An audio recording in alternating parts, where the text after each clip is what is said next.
Stream us when you need us. CBS 2 News is always streaming on CBS News Chicago. Committed to telling your stories. CBS 2.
Both defendants are here with their counsels.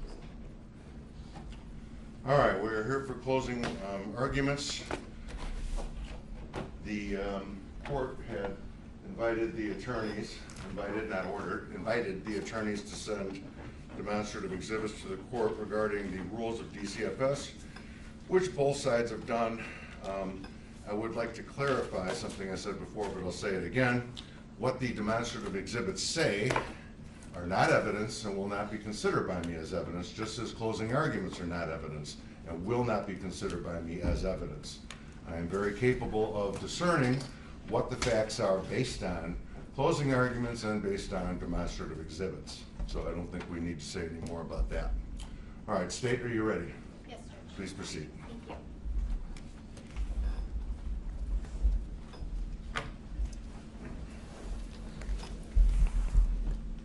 Judge, this isn't just a case of hindsight's 20/20 or two people who are just bad at their job. I'm sure that's a comforting narrative for some people, and I'm sure that there are some people who want to believe that. But that's not the evidence that you've heard. It's not the truth. The truth is that this has to be one of the most predictable, one of the most foreseeable, but one of the most preventable cases in DCFS history. The truth is, but for the defendant's criminal actions, AJ Freund would be celebrating his 10th birthday tomorrow. Judge, these two were entrusted with one of the most important jobs that we have. And with all that trust, these two did nothing more than a sham investigation before they handed that little boy back into the arms of his violent, drug-addicted, and dysfunctional mother without doing a single thing to protect him. But now, despite all the red flags, all the warning signs, it appears that the defendants expect this court to believe that they didn't know, that they couldn't know that Joanne would continue to abuse and torture that little boy. Judge, that's not believable because it's not true. Everyone who meaningfully interacted with AJ that day, everyone who meaningfully interacted with Joanne that day, knew that if AJ was left in her care, his life, his safety were in danger. Those strangers didn't need to be DCFS investigators with decades of experience to know what was going on in that home. It was that obvious. Everyone knew, especially these defendants. They just didn't care. And so now it appears that the defendants want to blame each other. Defendant Acosta wants you to believe that this is Paladin's fault, that he was the supervisor, that if he wanted him to do his job, he should have made him do it. And defendant Paladin wants to blame this on Acosta, that he should have been able to trust someone with all the experience, all the knowledge of Acosta. Well, Judge, guess what? They're both right. That's why they're both sitting here today. Being employed at DCFS is not a license to place children in harm's way with no criminal accountability. And sure, while it should be difficult to prove a situation where it's actually criminal, we've done that here. This is that situation. Now, Judge, as you know, we have two different types of offenses here. We have the reckless conduct, and then we have the endangering the life and health of a child, which is charged in two different ways. The act for all the charges is the same. It's closing the case without taking protective action. For the endangering, we need to prove that the defendants knowingly caused or permitted the life of AJ to be endangered, or the defendants knowingly caused AJ to be placed in circumstances that endangered his life. And then in both of those endangering charges, we need to prove that the defendant's actions were the proximate cause of the death of AJ. For the reckless conduct, we need to prove that the defendants recklessly performed an act which caused great bodily harm to AJ. As you know, reckless can be vague, but it's defined. It's defined in the IPIs. A person acts recklessly when he consciously disregards a substantial and unjustifiable risk that circumstances exist or that a result will follow, and such disregard constitutes a gross deviation from the standard of care which a reasonable person would exercise in the situation. So while the endangering charge requires knowledge, the reckless charge requires consciously disregarding a substantial risk. Two different mental states, but the analysis for them is the same. Because, Judge, in order to consciously disregard, you have to consider what they knew. What did they know, and what did they disregard? So all these charges hinge on knowledge. And in fact, when you look at these charges, they all hinge on the two same things. What did the defendants know? And then was their act of closing the case without protective action a cause or approximate cause of great bodily harm or death to AJ? Judge, Illinois case law, especially recent case law, is clear that these defendants can't be found guilty of both of these offenses. They cannot be found guilty of both reckless and endangering. While we believe that the evidence supports both, we'd be asking this court to choose one. So let's start with knowledge. What did these defendants know? Did they know that closing the case without doing a single thing was putting AJ's life and health in danger? Or at the very least that there was a substantial risk that his life and health were in danger if they didn't do anything? Of course they did. Without a doubt. Judge, the best knowledge in this case is right in their report, the C sequence. You have it all right there. The C sequence isn't about what they should have done, what they would have figured out had they done a competent job. No, it's their report, their thoughts, their knowledge. And so there's no disputing that whatever contained in that C sequence report, they knew. And Judge, I'd submit that the knowledge that's contained in that report is overwhelming. Let's start with the call floor worker report. Remember, that's a summary of the hotline call that Officer Shipaw made to DCFS that day. The call that she's mandated under the law to make. And as you can see, that's the first page of the report. And right at the top, you see the investigation ID number. And as you see, there's a C following a bunch of numbers. Judge, to any DCFS investigator, to any employee of DCFS, that's obvious that this is now a C sequence. And we know DCFS labels or numbers their investigations sequentially. So based on this, we know that there's at least 2 prior investigations into this family. And now let's take a look at the actual call floor worker report. That is the summary of the call that Officer Shipaw made.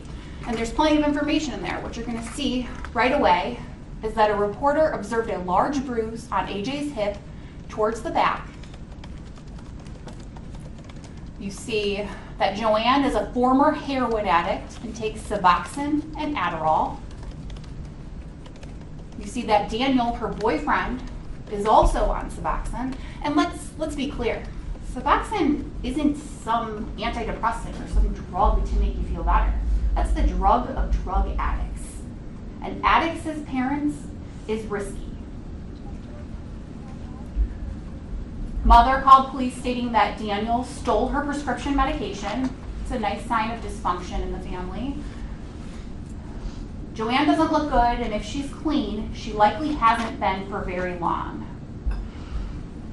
Now, Judge, remember, this is a call from a police officer, a sworn police officer, somebody who deals with people under the influence daily in their job. And that police officer is saying, she's not clean.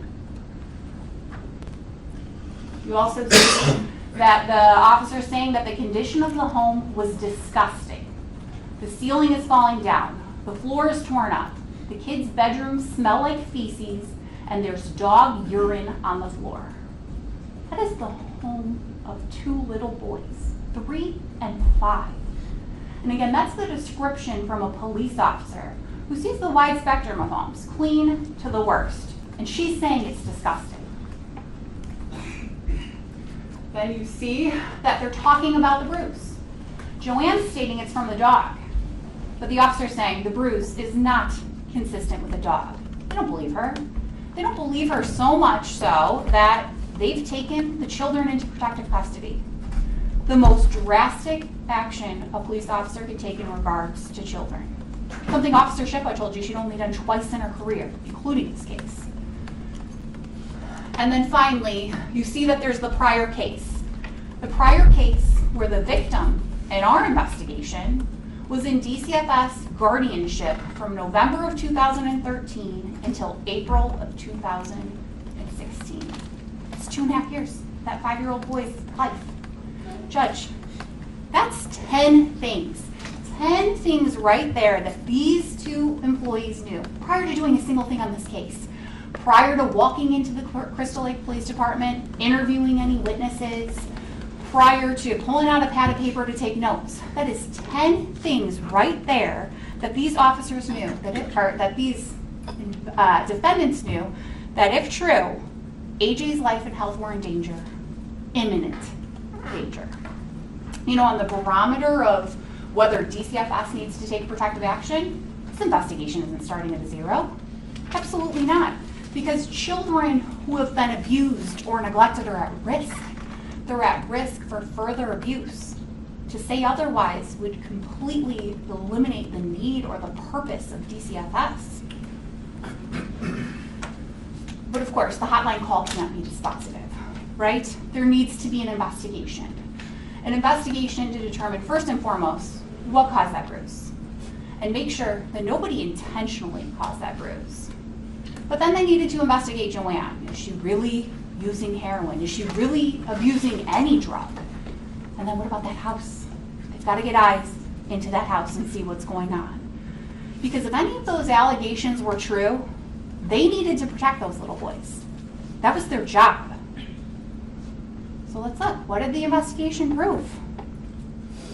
It proved that AJ had been abused and that he was in dire need of help, dire need of protection.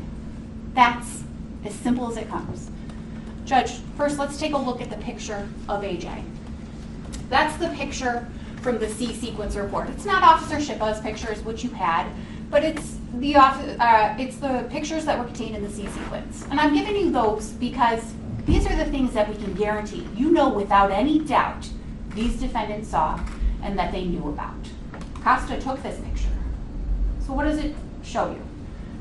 It shows you a 5-year-old little boy with a hideous, I'll use defendant Pollivan's word, nasty bruise all over that little body. It's a bruise that's in a place that shouldn't be bruised. Remember what Dr. Soder said? That's the safe zone. Bruises that are found there aren't usually accidental. And what most telling is that that bruise isn't from a dog. There's no paw marks, there's no scratch marks. No, that is a bruise wrapping around that little body. That is absolutely not from a dog. And then you have this picture. Again, not Officer Shippa's pictures, which nobody bothered to collect.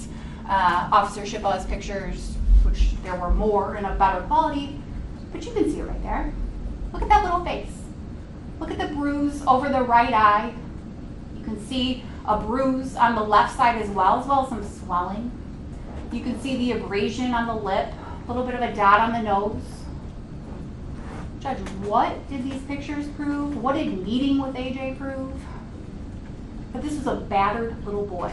More battered, more bruised than even reported. Judge, those photos do nothing but heighten the concern, the knowledge that that little boy was in danger. And that concern, that knowledge is only heightened when they learn that AJ's mother is Joanne Cunningham. Because it's very clear right away, Joanne Cunningham is no June Cleaver. She's got a checkered past. Let's start with DCFS. First, like I said before, it's the C sequence. And maybe us, being people in the criminal justice system, maybe we're hardened by prior records because every day we're dealing with people who have prior arrests, prior DCFS investigations. That's just kind of what we see. But Judge, we can't be hardened to that because that's not normal. It's not normal to have a child's life plagued with DCFS investigations. Children who aren't at risk, they don't have that. And now in going through their investigation, they're able to learn too that not only is there the prior investigation, but again, AJ had been taken from his parents. He had been ripped away from his own parents. And through that investigation, they're able to learn a little bit about why. Not because they got the A-sequence report, which they were required to do. Not because they talked to the A-sequence caseworker or even asked Joanne or Drew about it, but because it was in the B-sequence. And if you recall, during Defendant Acosta's cross-examination of Ms. Rosica, they were adamant. He'd read it. They're adamant in their demonstrative exhibit. He's read that B-sequence. So let's talk about what that B-sequence establishes. I don't know that we'll be able to see it much here. Here we go. Reporter states that both Joanne and the baby are positive for opiates and benzos. Nursing staff believe they detect fresh track marks on Joanne. Joanne, as typical, you'll see that, denies heroin use during her pregnancy. And finally, there's no prenatal care during this pregnancy. You'll also see, and it's going to be a little bit more difficult to see, but it's within the B sequence, that the B sequence caseworker bothered to meet with the A sequence caseworker. And you see that that A sequence caseworker reports that the case had been open for a long time and that Joanne had an opiate addiction. You hear that while the case is pending, while Joanne is fighting to prove that she's a fit parent, that she's a capable parent, she's using heroin, and she overdoses on heroin again. And it's found in some hospital, which again, seems to be a theme for Ms. Cunningham.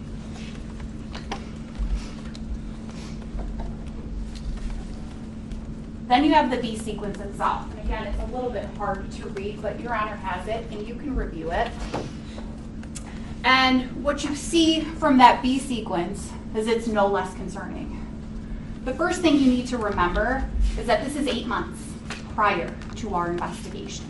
A mere 8 months prior to this investigation, and we have this report. Joanne's in the ER after being found asleep in the car. She has fresh track marks up and down her arms, on her feet, and on her neck. Signs of an actual addict, a true addict. Joanne denies drug use. Reporter states that what is most concerning, or more concerning, is that Joanne's husband came to the hospital with the 2 children. Their clothing's on inside out, they're very dirty. The older boy had odd bruising to his face and his forehead. The children seemed very guarded with their father. Judge, that's a lot. The B sequence is a lot to take in. It's a lot to consider. First, Joanne's clearly using heroin 8 months prior to our investigation. Of course, she's denying it, but she's using. The kids are unkempt. They're guarded around their father. And then AJ, sweet little AJ, has got more bruises all over that body. He's got bruises on his face, his forehead, 8 months before, the hideous bruise on his side, and the other bruises all over his face. Again, bruises in places that should not be bruised. But the other big takeaway, and the big takeaway to any DCFS employee, any DCFS investigator, is that that B sequence is an absolute failure on part of DCFS. The bruise, what bruise? What bruise did DCFS even look into in that investigation? Did anybody ask about the bruise? Did anybody see the bruise? Did anybody find out what caused that bruise? No. It's as if the bruise never happened. So for these two trained investigators, they should have been looking and saying, wow, we dropped the ball. And by we, I mean him. Defendant Polavin was the supervisor on that investigation. We dropped this ball. We can't do it again. This boy shouldn't have bruising in places he shouldn't have bruises. Again, we got to do a good job here. But that's not going to happen. That's not going to happen. Defendant Polavin isn't going to acknowledge his prior incompetence. He's not going to do that. More concerning. More concerning, especially when you consider what Officer Shipaw said. Joanne's using heroin. It's all the evidence right there.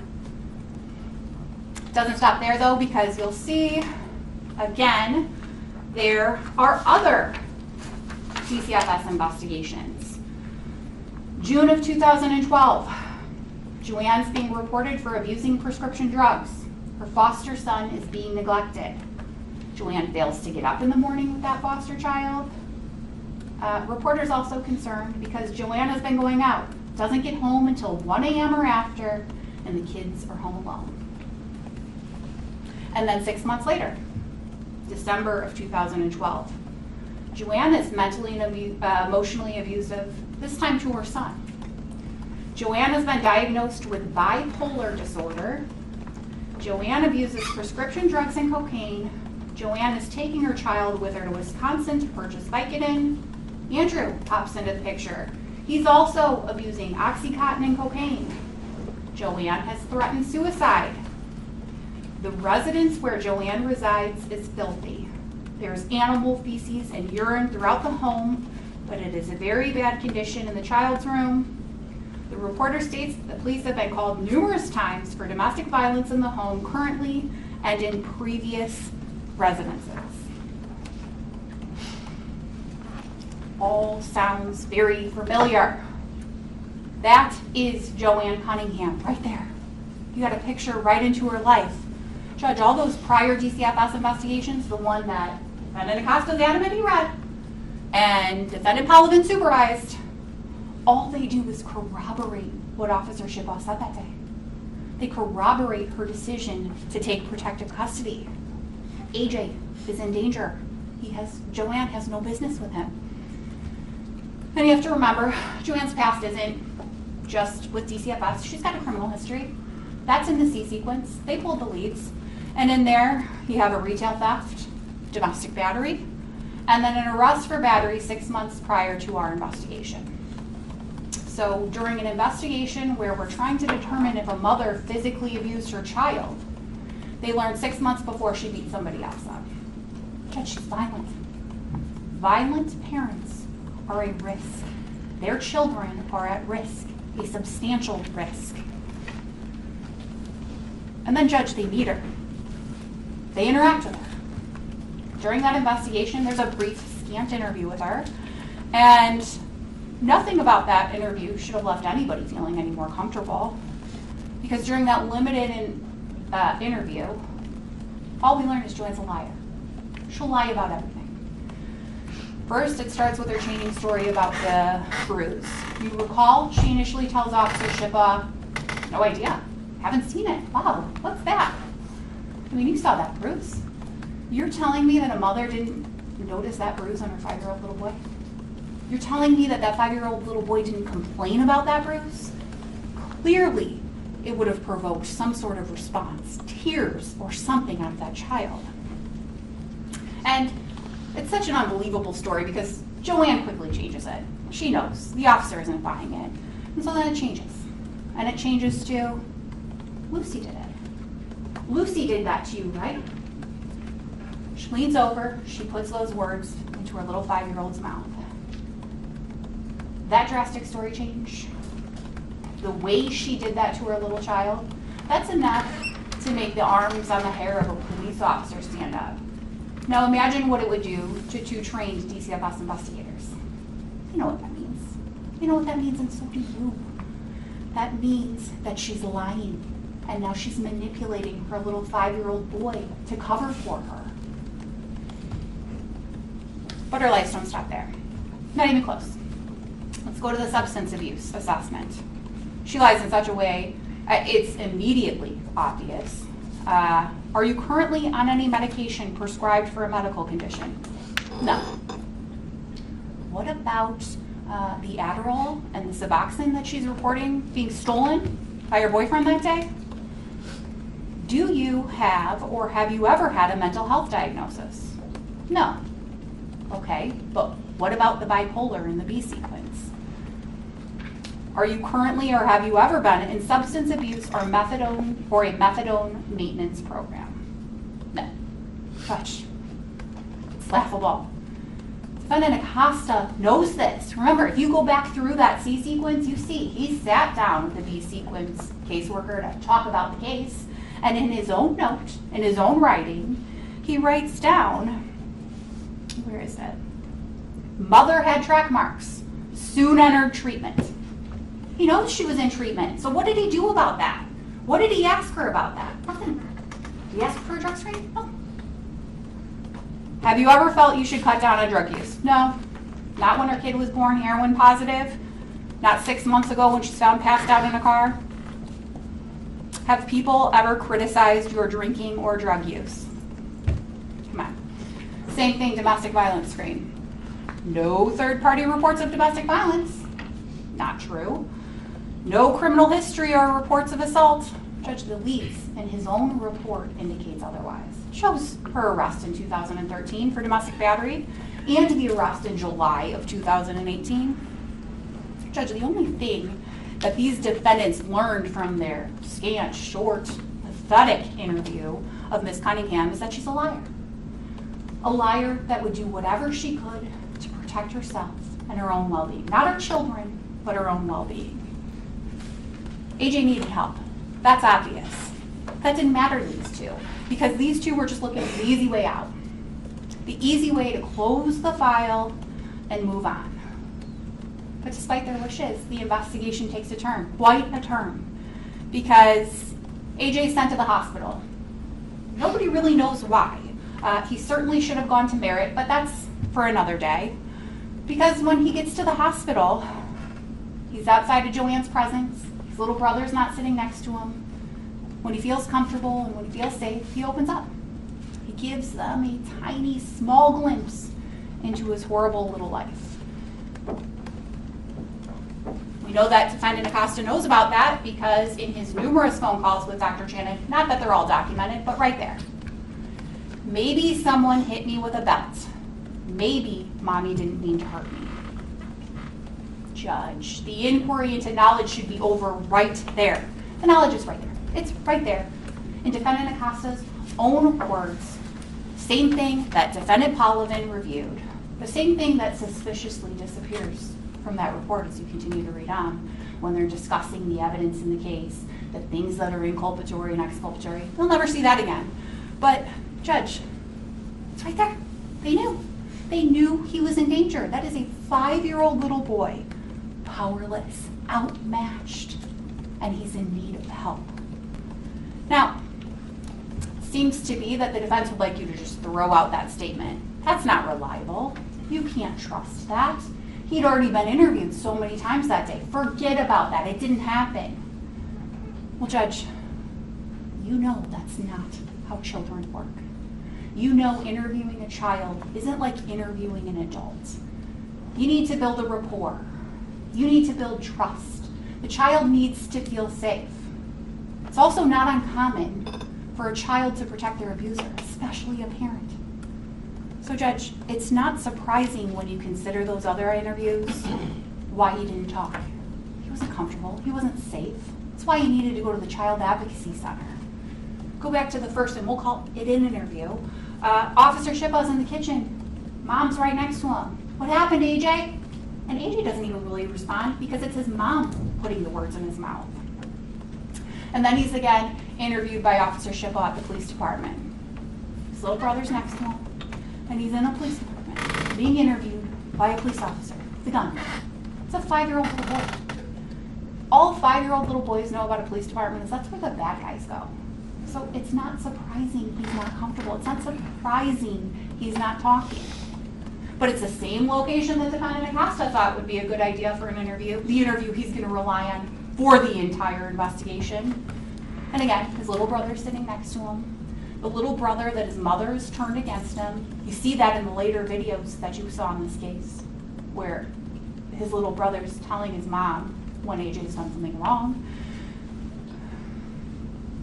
You can see that defendant Acosta doesn't spend a lot of time. Look at the time stamps of the contact notes. There's no rapport. There's no getting to know AJ, making him comfortable. He's not going to talk. So it's not surprising, actually, when he gets to the hospital that day. He's finally alone. No mom, no little brother, and he's got Dr. Channon. You got to hear from Dr. Channon. You got to meet her. She's wonderful. She's kind. She's gentle. There's no surprise that AJ opened up to her. He felt safe. The first time, he felt safe. Has anyone ever hit or spanked you? Yes. With what? A belt. Is that what made this mark? Yes. Who did it? Someone not in my family, and then Mom didn't either hurt me. Judge, those are the statements that are contained in the medical records that these defendants never got. Never bothered to get, even though they were required to do so. But you know that defendant Acosta knows about it because it's in his own report. You know Dr. Channon told him about it because she sat here and told you so. Judge, these are incredibly telling, incredibly compelling, and incredibly trustworthy statements because they're the only ones that make sense. They're the only ones that can explain that horrific, nasty bruise that's all over that little boy. Judge, even this sham attempt at an investigation has gotten where we needed. It's gotten the truth. There was a risk, a substantial risk, that AJ was in danger. These two knew that. They just didn't care. They didn't care because it meant more work. And gosh, Judge, Christmas was a week away. They'd have to refer this case to the CAC. That's a phone call. And then go to the interview. They'd have to send it to Merritt because, again, Dr. Channon asked for both of those things, and that's what the P300s require. But gosh, Merritt is an hour away each way. They'd have to reach out to the state's attorney's office, get Ms. Almeida a statement of facts. She might want follow-up, and she might want them to testify in court. This just wasn't going to happen. This case, that little boy, that wasn't worth their time. That wasn't worth their time. But that doesn't mean they didn't know. They just didn't care. They had the knowledge. Both of them did. Now, the last thing that I think is important to consider when you're considering knowledge is the P300s. And Judge, I know that you sat here for days and heard all about the P300s. You've seen our demonstrative exhibits. I'm not going to belabor them. But I do think it's important to consider what do they prove in this case. And in this case, they prove knowledge. Because the P300s tell investigators and their supervisors what type of information they need to get, that they need to consider and assess when they're conducting an investigation and when they're making critical decisions about a child's safety. And in this case, these defendants knew, without a doubt, that they hadn't even come close to complying with them. They knew that they had unanswered questions, unanswered issues. They knew what they didn't know. Because based on the P300s, they knew about Merritt, they knew about the CAC, they knew that they were required to find out what those people would have said about this case. They knew they needed to get the mental health records, the substance abuse records of Joanne and Drew, and they needed to review them. They needed to know what they said, and they knew they had. They knew they needed to reach out to law enforcement. They needed to get all of the prior police reports. They needed to figure out, is this just like a one-off incident with this family, or are they a family in crisis? Judge, they knew all this. They knew all of these things that they were required to do to accurately and safely assess the health and safety of AJ.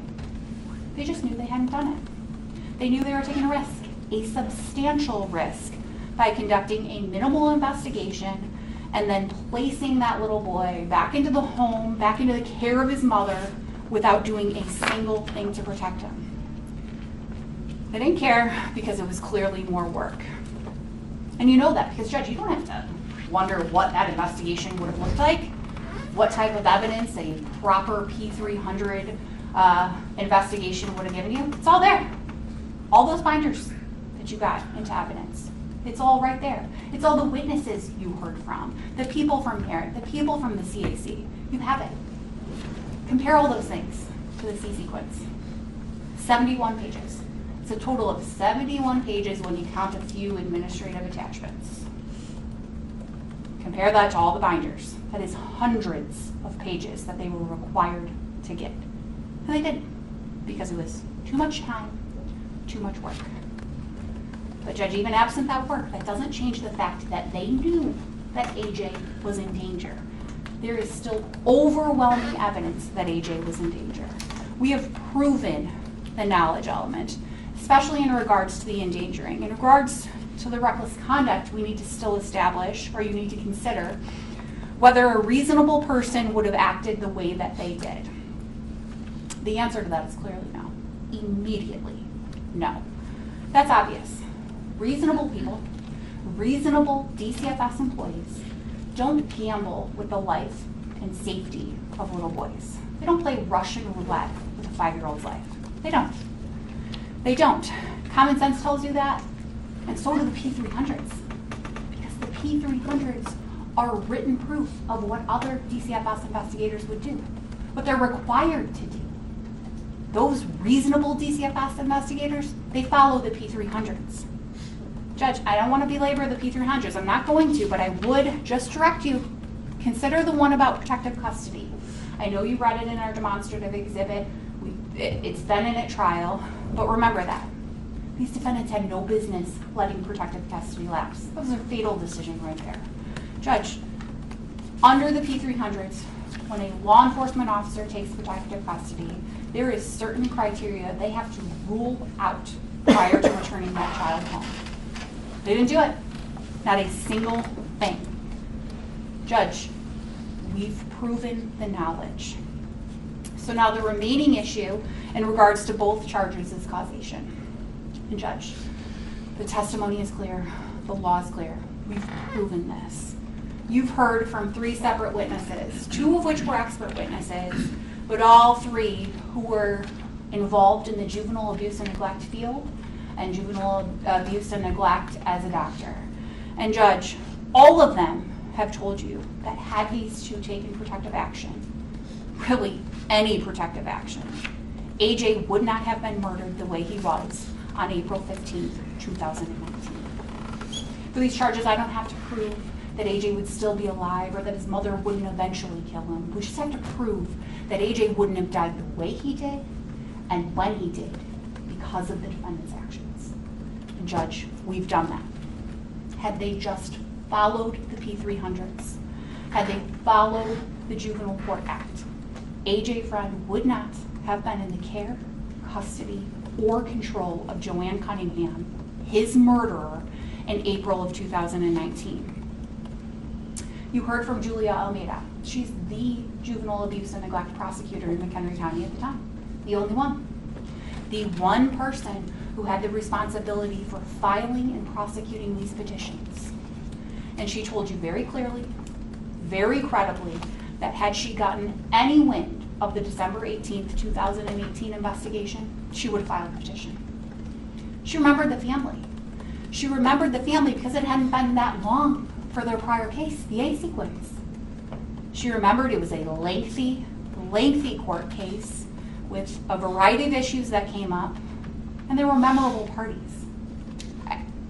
I'm sure that's true. It wouldn't be often that lawyers in a small community like McHenry County have a drug-addicted lawyer whose child they have to take away from him. And remember what she told you. You had me at heroin. It's funny when you think about it and the Jerry Maguire reference, but it's not funny when you think about what she's saying.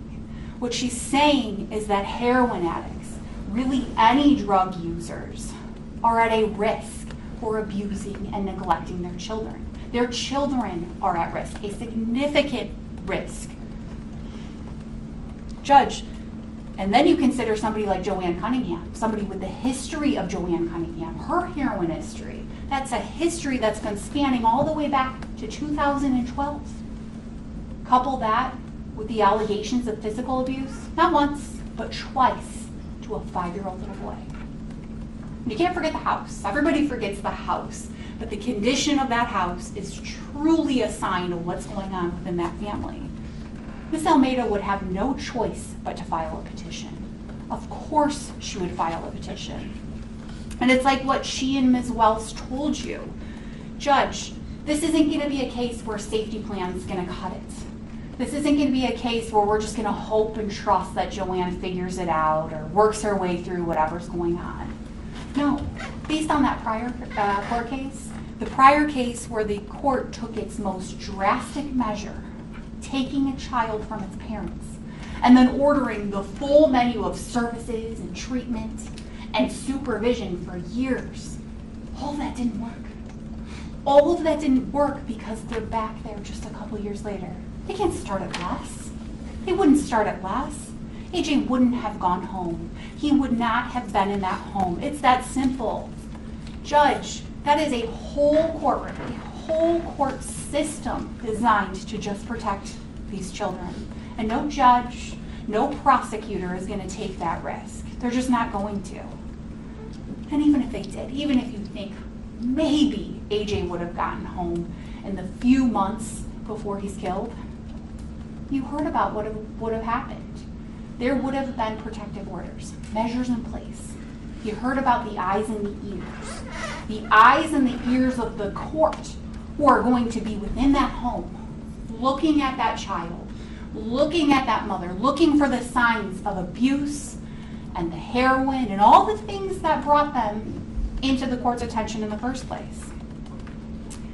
And Judge, that would have been critical, crucial, life-saving, because like Dr. Soder told you, child abuse escalates. Child abuse by nature escalates, and it was certainly escalating in this case. You have the December 18th bruise on the torso and bruising on the face. About a month later, in the Dropbox videos from Joanne's account, big bruise, big knot on his forehead. And then March 4th, the video that I think Mr. Canale, when we started, said, it's gonna haunt you for the rest of your life. It's no lie. I hope you've never seen something before like that before, but the one thing you know is that those bruises don't heal overnight. They're not just gonna go away. There's going to be signs, evidence of that attack for days, weeks to come. And you know that because you can see them in the final videos at the end of April. That's why AJ's wearing the hat in church at the end of April, to cover up that evidence, to cover up those marks. Child abuse escalates, that's what Dr. Soder told you, but as much as it escalates, it can be stopped. And that's exactly what the eyes and the ears of the court would have done. Had they seen so much as a hair out of the place on that little head, they would have been required to report that to the court, and the court could intervene. The court could stop this. Judge, we have proven causation. AJ's continued abuse was absolutely foreseeable, both when these defendants relinquished protective custody and then when they ultimately closed the case without taking any protective action. Both of those affirmative actions were a cause in the natural or the probable sequence that caused AJ's death.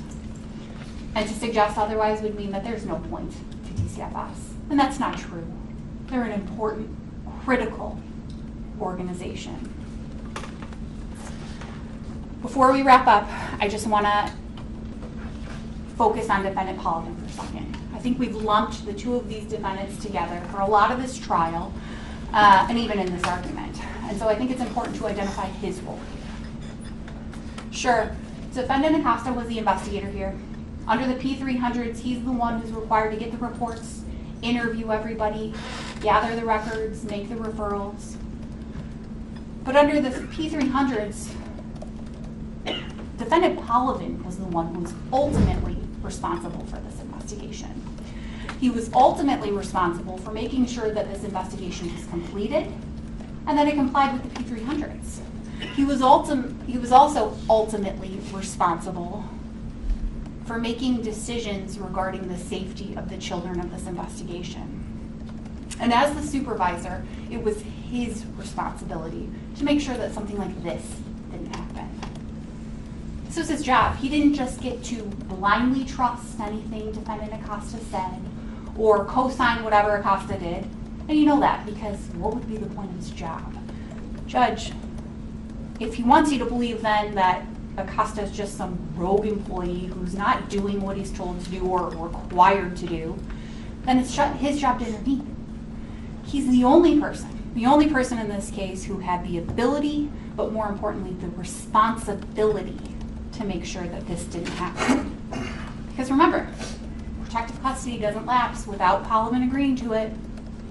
Investigation isn't closed until Parliament agrees to it. Put very simply, AJ isn't killed without Parliament closing that case without doing a single thing to protect him.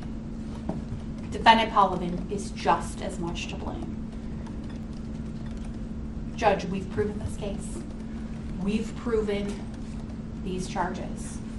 This was not about two people who were just bad at their job. On December 18th, 2018, AJ Freund was a brave little boy. He gathered his courage and he placed his trust in a stranger that day. He told her the truth. He gave her a small, tiny glimpse into the house of horrors, the hell that he had been living in. But unfortunately, and fatally for AJ, he had the two DCFS investigators who couldn't have cared less. Hold them accountable. Thank you, State. Ms. Lee? Judge.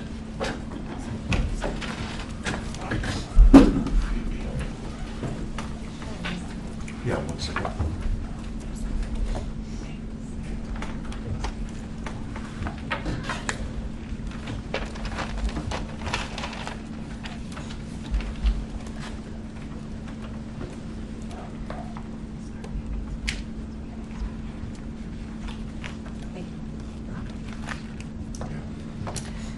There is a distinction between retrospect and hindsight. Retrospect is simply looking back at the past, whereas hindsight is a perspective on the past in which understanding has been gained, which was unavailable at the time. We say that hindsight is 20/20 because knowing what ultimately happened gives us that insight. Things become obvious that weren't actually obvious at the time. We are operating with additional facts that make it seem as if everything was very clear. The death of AJ Freund was tragic, but the people responsible for his murder are in prison. What we heard at this trial was an evaluation of a DCFS investigation of that family from 4 months before his death, with the benefit of hindsight. An evaluation of decisions that were made during that investigation, but undertaken through the lens of his death. Gross speculation about what could have been, should have been, and might have happened.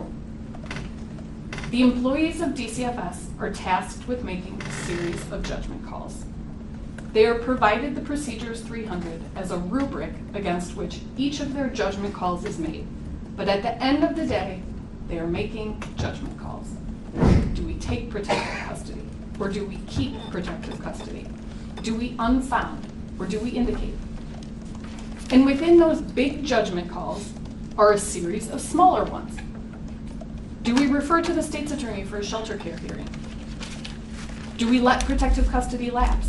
Do we let protective custody lapse but still refer to the state's attorney for an abuse and neglect petition to be filed? Do we refer for community services? Do we open an INTAC case? In fact, every step of the investigation requires a judgment call. What do I do first? Who do I interview? What questions do I ask? How long do I speak to this child? What weight do I assign to any of these facts, any of these interviews? Ultimately, the state asks this court to assign criminal felony consequences for what it believes was a bad judgment call. Did the entire system fail this child? Obviously, in hindsight, we now know that it did. But assigning criminal responsibility for that failing to these two defendants only is unreasonable and terrible scapegoating. Monday morning quarterbacking is hindsight applied to everyone's favorite fall sport.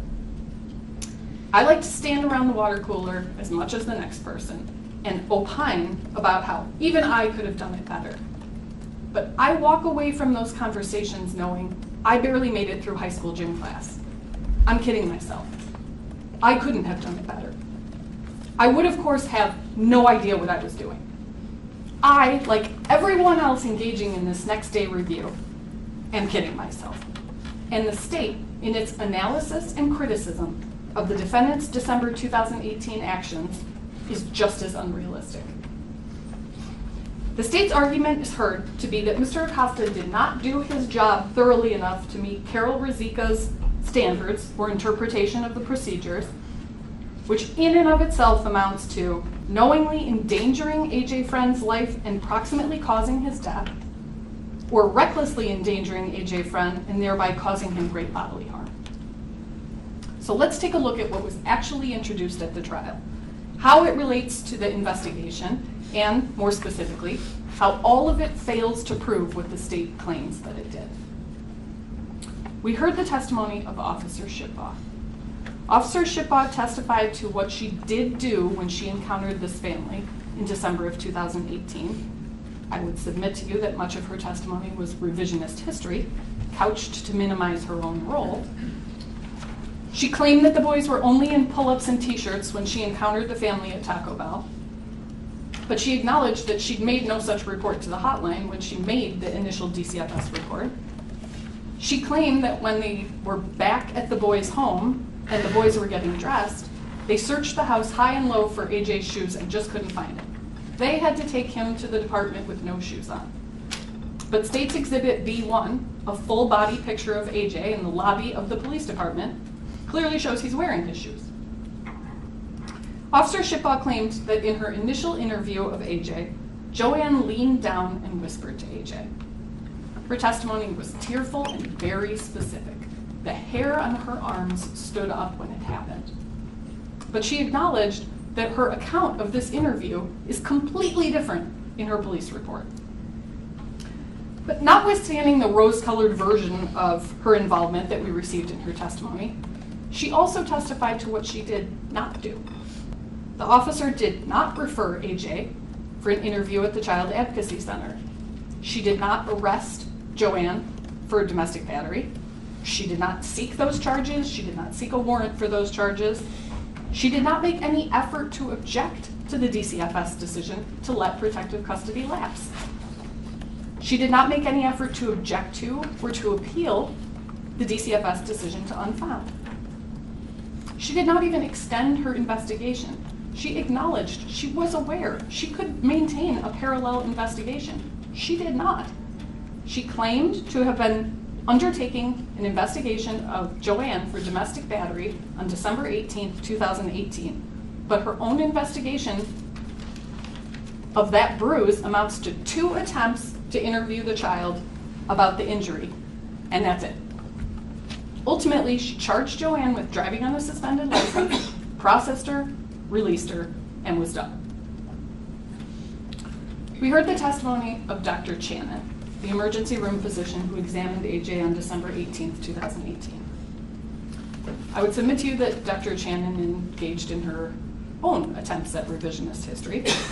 She denied speaking to Drew Freund that night at the emergency room, but then acknowledged that her own charting contains the quote, "discussed with kids and dad, okay for discharge with them, no red flags."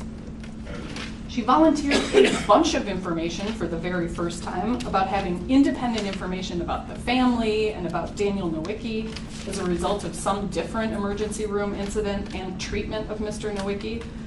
But then she acknowledges that she didn't and wouldn't and couldn't have disclosed that information to anyone, including Mr. Acosta, because HIPAA precluded it.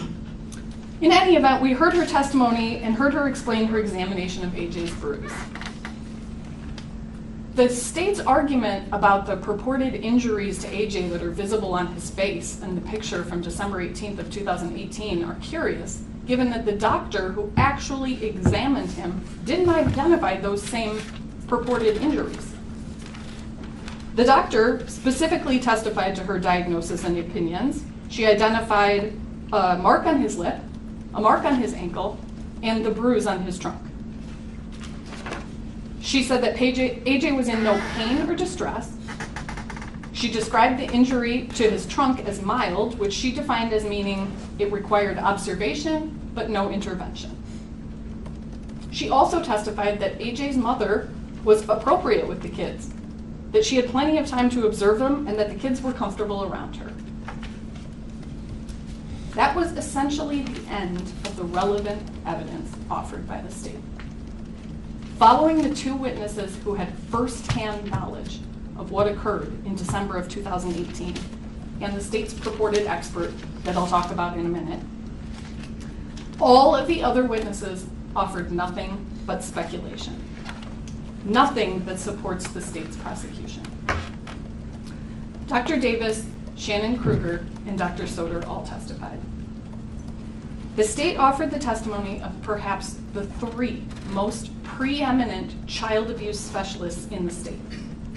Doctors and a nurse who have dedicated nearly their entire careers and education to this specialty, who have the most advanced training in abuse detection. It was impressive testimony, but not a standard that we can possibly be holding these defendants to. They're not doctors and a nurse. They're not board certified in child abuse detection. And what exactly did each of these medical professionals say? Dr. Davis offered perhaps the most careful, guarded, deliberate testimony. He looked at the pictures of the injury to AJ from December of 2018 and indicated only that it would have caused him concern for non-accidental trauma. He testified he cannot determine that it was child abuse. He cannot determine that it's highly suspicious for child abuse or even likely child abuse. Only that it would have caused him concern for non-accidental trauma. Shannon Kruger testified that she runs the Merit program, and that had she been sent photographs of AJ in December of 2018, she would have accepted the referral and gotten him in. Respectfully, her testimony offered nearly 5 years after the subject in investigation and 4.5 years after the boy's death. Knowing that he was murdered by his parents, what could she possibly say in hindsight about what she would have done? Dr. Soder testified about her review of the case file. Importantly, she acknowledged that she reviewed a number of documents, including a full reading of the Inspector General report. The Inspector General report, which was prepared after the IG's full investigation of AJ's death. She also indicated that she reviewed the autopsy report and the videos that were unearthed from Joanne's phone following AJ's death. Using all of that information, in the benefit of hindsight, Dr. Soder testified to risk factors for child abuse, her opinions about the December 2018 bruising on AJ, her review of the March 2018 videos, and her concern that the abuse was escalating at that time, March of 2018, because AJ appears skinnier and his head is shaved. Dr. Soder offered her opinion about bruising on AJ's face in the March 2018 crib video. She was asked about still photographs taken from 2 other videos, one of AJ in his kitchen and one of AJ in the car with his mother and brother. Those are videos that Detective Idle testified about and guessed had been taken in January of 2019. Dr. Soder offered testimony concluding that there was a small bruise over AJ's eye in the car video, which she said you can see more clearly in the kitchen video, or in the still photographs taken purportedly from those videos. The court has the videos and has viewed them and is capable of reviewing them critically. I would submit to you that it is nearly impossible to determine from the very brief glimpses of AJ in both of those videos that there is bruising or anything else to be found. And I would ask that you critically examine the testimony of an abuse expert who did not ever physically examine AJ Freund. Not in 2018, not in 2019. She viewed the same videos that are available to the court and offered clear, definite testimony about a specific small bruise. Certainly, we know why the state is going to such stretches to try and establish that a small bruise may have been on AJ in a video that may have been taken in January of 2019.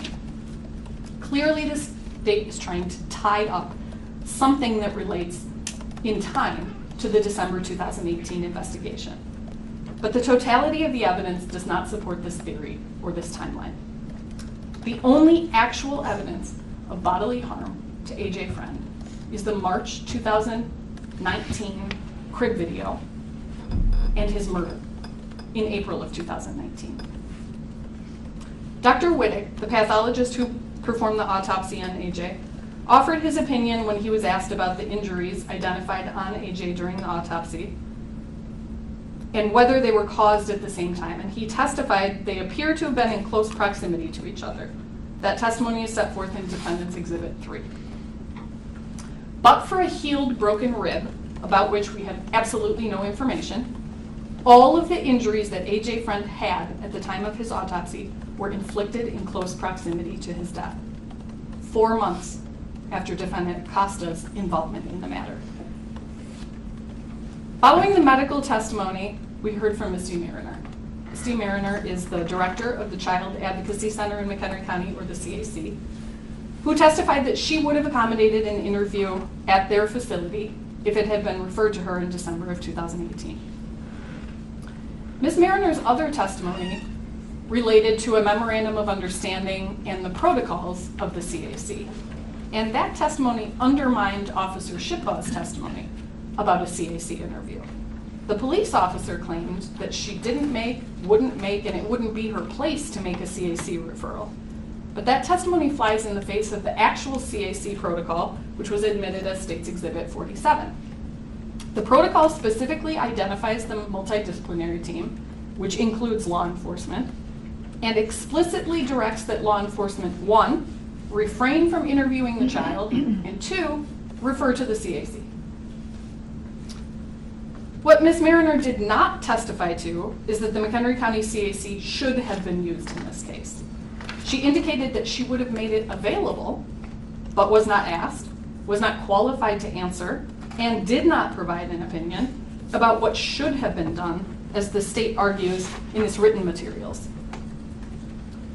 Through Ms. Mariner and the CAC protocol, the CAC protocols define severe physical abuse. And Ms. Mariner testified that pursuant to that protocol, severe physical abuse is defined as usually including a significant injury that requires emergency room treatment or hospitalization. The state in its written materials is heard to argue that AJ's December 2018 bruise qualified because it required emergency room treatment, which was obtained at the behest of Mr. Acosta. This argument is clearly disingenuous. The procedures required a medical evaluation. Joanne was directed to get a medical evaluation and elected to go to urgent care or the emergency room. The injury did not require emergency room treatment, and this should be unrefuted given that the state's own medical witnesses, including Dr. Channon, explicitly testified that the bruise did not require emergency treatment. Ultimately, Ms. Mariner's testimony explicitly was that on its face, this case did not constitute a serious harm case. Notwithstanding the fact that there was no juvenile court involvement for this family in December of 2018, the next testimony that we heard was from 2 juvenile court prosecutors, Pamela Wells and Julia Almeida. What was the point of Pamela Wells' testimony? We know that Ms. Almeida was called, like Shannon Kruger and Misty Mariner, to testify that had the case been referred to her in December of 2018, she would have taken it. She was the JA prosecutor in the McHenry County Juvenile Courtroom. She was the only one assigned there. She would have taken the assignment. But what did Ms. Wells contribute? She does not practice here now, did not practice here then, has never practiced in McHenry County. Was her testimony offered just to tell this court about the juvenile court process, a process that's irrelevant to the facts of this case, because no one referred the family to juvenile court? Mr. Acosta, Mr. Polovin did not refer the family to juvenile court. but neither did Officer Shipbaugh, and nor did Dr. Channon. Why was Pamela Wells here to teach the bench about juvenile court procedures? And more importantly, why was she certified as an expert in such prosecutions to offer opinions about what might have happened in a December 2018 juvenile court case had one been initiated? I particularly ask why, when the actual assistant state's attorney who was responsible for JA prosecutions in December of 2018 testified in this trial. I would suggest to the court that the questions that were not asked of Julia Almeida are more important than the questions that actually were. Why was Pamela Wells asked about whether it was likely that a shelter care or a temporary custody hearing would have been successful? And why was Julia Almeida not asked that question? Dr. Davis, Shannon Kruger, Dr. Soder, Misty Mariner, Pamela Wells, and Julia Almeida were all here to speculate. To speculate about what could have, should have, and might have happened in December of 2018. And all of their opinions were offered with the benefit of hindsight. Ultimately, all of this speculation was offered relative to opinion testimony about what could have been done in the December 2018 investigation. The state's case largely revolved around its purported DCFS expert, Carol Ruzicka. I say purported expert because we all sat through her testimony. Notwithstanding her education, her training, her 30-plus years with the department, and certification by this court as an expert in DCFS procedures, she didn't demonstrate any expertise. The very way that she was questioned on direct undermines her credibility as an expert witness. Mr. Keneally did 90% of the talking. Leading question, answer yes. Another leading question, answer yes. I would submit to you that Ms. Ruzicka didn't even know when she was supposed to not agree with Mr. Keneally, as was evidenced by her answer to the question about Christmas. On cross, Ms. Ruzicka was asked about whether she took the defendant's caseloads into account in reviewing their conduct, and she said that she had not. On redirect, Mr. Keneally incredulously, almost tongue-in-cheek, asked whether she had taken into account that Christmas was coming, since it was mid-December. Not recognizing his sarcasm, Ms. Ruzicka emphatically stated that she had taken it into account. The state today has the audacity to suggest that somehow Christmas was on the radar of the defendants. The only people that put Christmas at issue are the state's attorney asking the question and the purported expert witness who didn't know how to answer it. The state's direct examination about the police reports further illustrates the problems with Ms. Ruzicka's testimony altogether. Nearly all of Ms. Ruzicka's testimony was actually Mr. Keneally's. He would do a bunch of talking or read a procedure into the record, and she would answer yes. This was true with the police reports. There were specific police reports identified in the state's demonstrative exhibit used at trial. All of the police reports were the subject of significant pretrial litigation in this case, and the sum of the expert's testimony about police reports was yes. 5 times, yes. Notwithstanding the state's introduction of 19 police reports, as exhibits 1 through 19, Ms. Ruzicka was asked about only 5. And the specific questions that she was asked about the police reports were useless. Question, look at this report. Relevant? Answer, yes. Look at this report. Relevant? Answer, yes. Over and over, 5 times. Identifying exhibits 2, 14, 15, 16, and 17. 0 questions about why. Absolutely no questions to their retained expert, who at the time of her testimony had been paid almost $10,000 for her opinions about why the documents would be relevant. And this is significant because without any information about why, I would submit to you that they're not relevant. The state points to, look at all the information in the binders, but what did we actually hear about the information in the binders?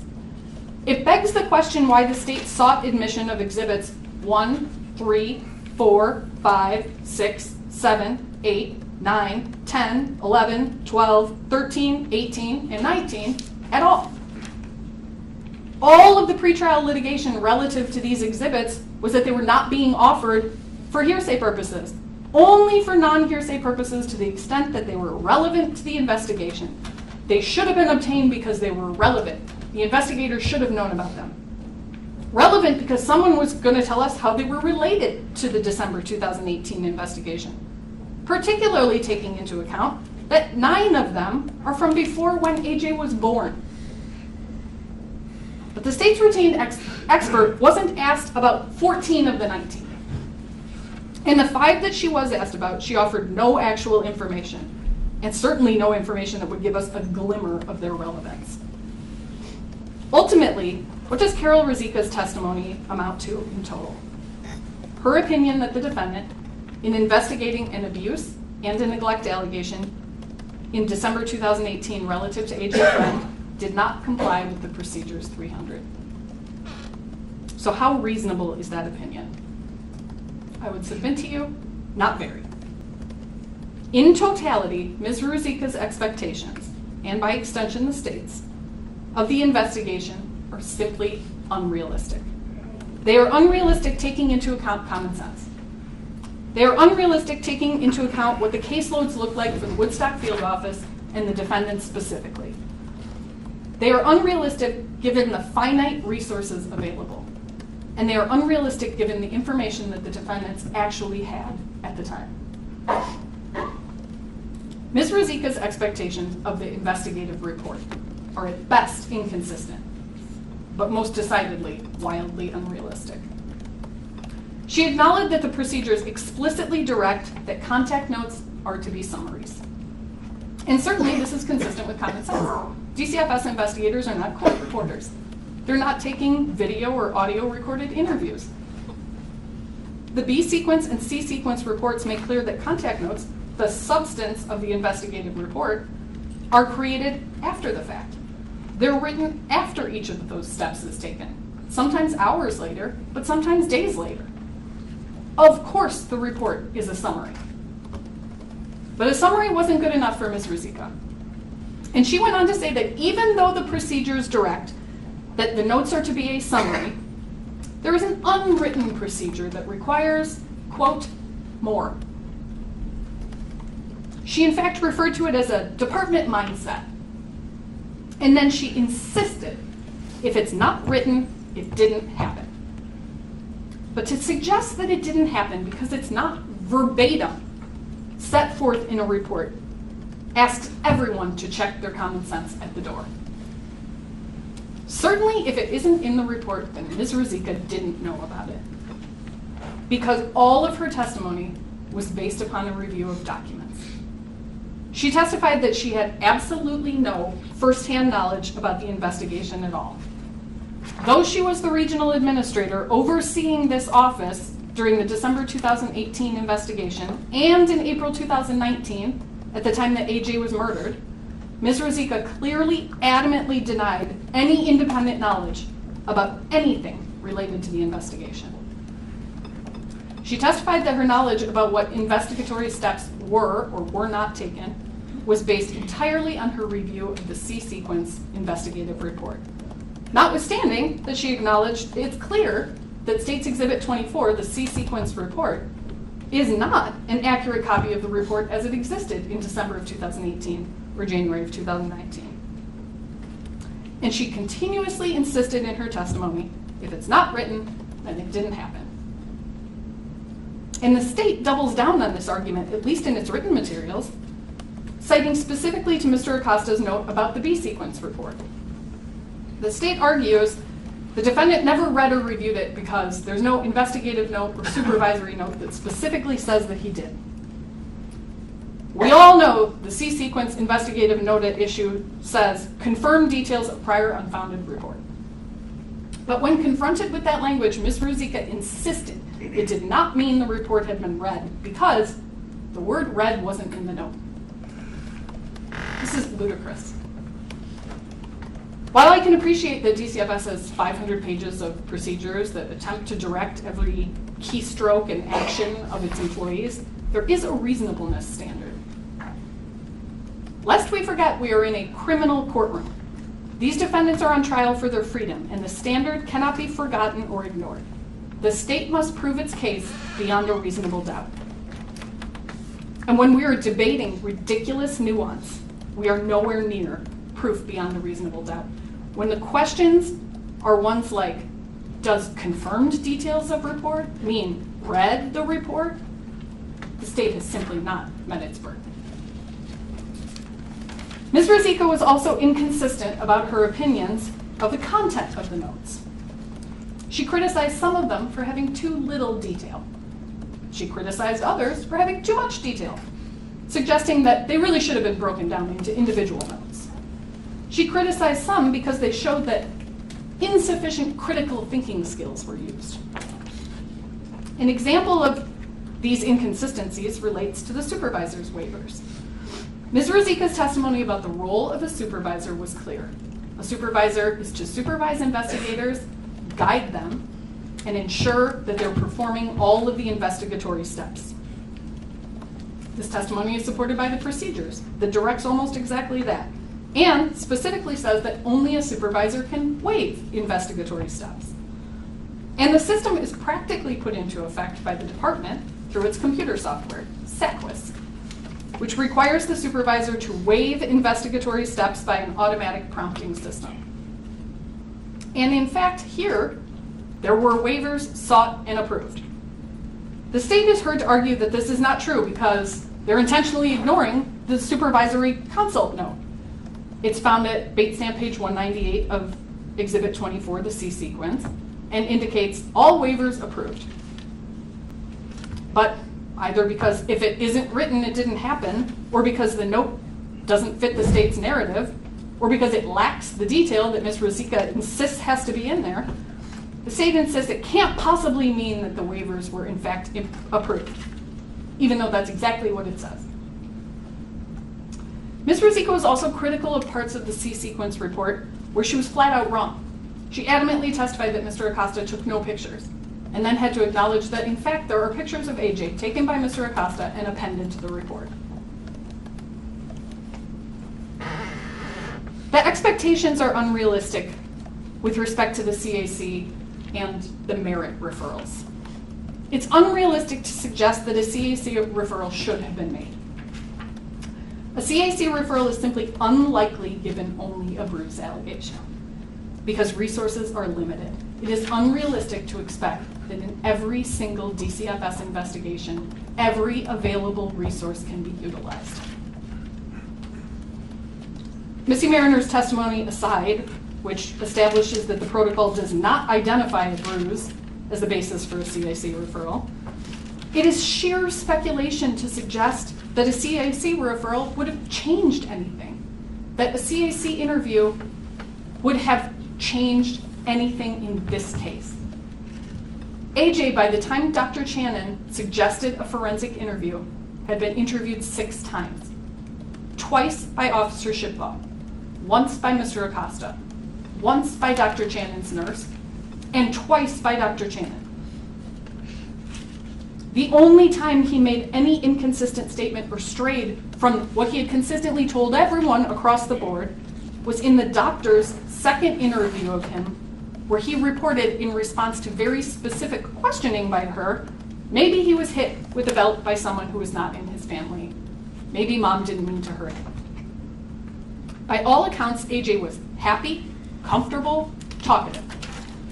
He made no disclosure at any other time, and pursuant to Dr. Channon's testimony, he even went back to his original story about the bruise having been caused by the dog in her last interview of him.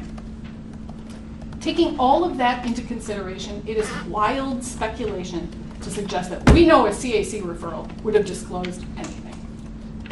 There is no reason to believe that a CAC interview would have yielded different results. Based upon the number of interviews he'd already given, it's also unrealistic to suggest that at that point, a CAC interview was viable. Even Carol Rosica testified, you just can't interview a kid that many times. And the court is familiar with the introduction of a child's hearsay statement, and generally with 11510 evidence.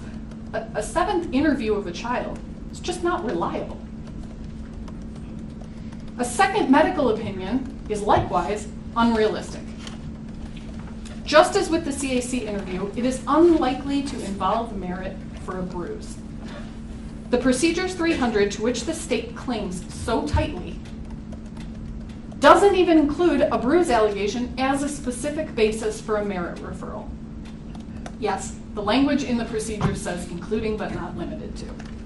But it is simply not reasonable to expect that this very specialized, very valuable medical advocacy team can and will be used in every department investigation.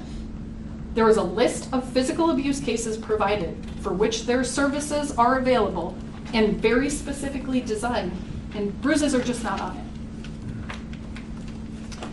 The expectations generally are also unrealistic, taking into account the totality of circumstances that existed at the time. Everyone that encountered Joanne and her sons agreed that she was pleasant and cooperative. In fact, she was volunteering for a drug test twice. She asked to be checked in at the hospital to undergo drug testing. This is in sharp contrast to her behavior in March of 2018, when she flat out refused drug testing. Her physical appearance is also in sharp contrast to that she presented with in March of 2018. The state put up the A sequence and B sequence reports. Oh, look, she had track marks. None of the people that came into contact with her in December of 2018 observed track marks. Prior drug use by a parent does not amount to urgent and immediate necessity. The expectations are unrealistic given the actual standards, minimum standards of parenting. Everyone that encountered Joanne and her sons in December of 2018 agreed that the kids were comfortable with her and she was appropriate with them. The criticisms of the investigation and the allegations of procedures violations are also red herrings. The state points to some investigatory steps from Procedures 300 and Appendix B thereto that it alleges were not satisfied. But the arguments ignore a more basic question. So what? The entire line of information about Daniel Nowicki. He wasn't interviewed. There's no leads sheet for him. His police reports weren't obtained. There is no dispute that Daniel Nowicki was not living at AJ's house on December 18th, 2018. Joanne reported as much, and Mr. Nowicki confirmed it that day when he spoke to police. He was not a household member. He was not a caregiver. He was irrelevant to the December 2018 investigation. More importantly, there is no evidence that any of this additional Nowicki information would have, could have, might have changed anything. There is no evidence that it would have been important. Daniel Nowicki did not kill AJ Freund. There's a criticism that a CAMPS 2 body chart wasn't created, but photographs of AJ's injuries were taken. He was examined by a doctor. Is there any practical consequence that there's not a body illustration showing the location of the bruising? Is there any question about the location of the bruising? There is not. The prior Crystal Lake police reports on the family weren't obtained and included in the investigation report. But the family's history with the Crystal Lake Police Department was set forth in the B sequence report. That report included a list of report numbers and a summary of their allegations. A leads report for Drew Friend wasn't obtained. There was a leads report for Drew attached to the B sequence investigation, and it showed charges from 2012 and 2013. The state now points to the A sequence from the birth of AJ and the B sequence March of 2018 investigation and reads those allegations into the record, and listen to how terrible that was. The A sequence resulted in full juvenile court involvement that closed successfully. AJ was returned to the home. The B sequence was unfounded.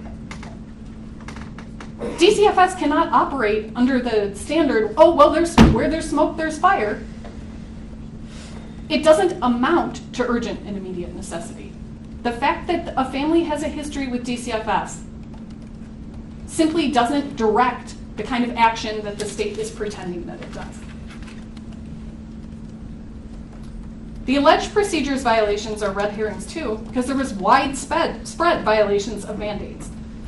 The department in total, separate from the 2 defendants on trial, was violating mandates in December of 2018. Ms. Rosica acknowledged a federal consent decree that contains mandates including those related to the permissible number of investigations assigned to investigators or child protection specialists. She acknowledged that the department was violating them. She specifically acknowledged that in December of 2018, as the regional administrator in charge of the Woodstock field office, she knew that all of the investigators in that office were over mandates in terms of their investigation assignments. You will recall, though, that she denied having any specific information about how far over, what those numbers looked like, even though she was in charge of the office, and identified an email that she had sent requesting those numbers, and identified an email that she received attaching those numbers. She denied any specific information about it. The department generally was violating other mandates. For example, Ms. Rosica was asked about a provision in the Procedures 300 that required notification to the state's attorney's office of any report that was received. But we heard the testimony of Julia Almeida that in December of 2018, the state's attorney's office was not receiving notification of every report that came in. In fact, she testified that she was not receiving a report of even every indicated report. But these department-wide practices are to be ignored. We're to pay no attention to those violations of mandate. The department certainly can't be expected to follow the procedures and directives. Only these individual employees are we attempting to hold to the letter of 500 pages of procedure.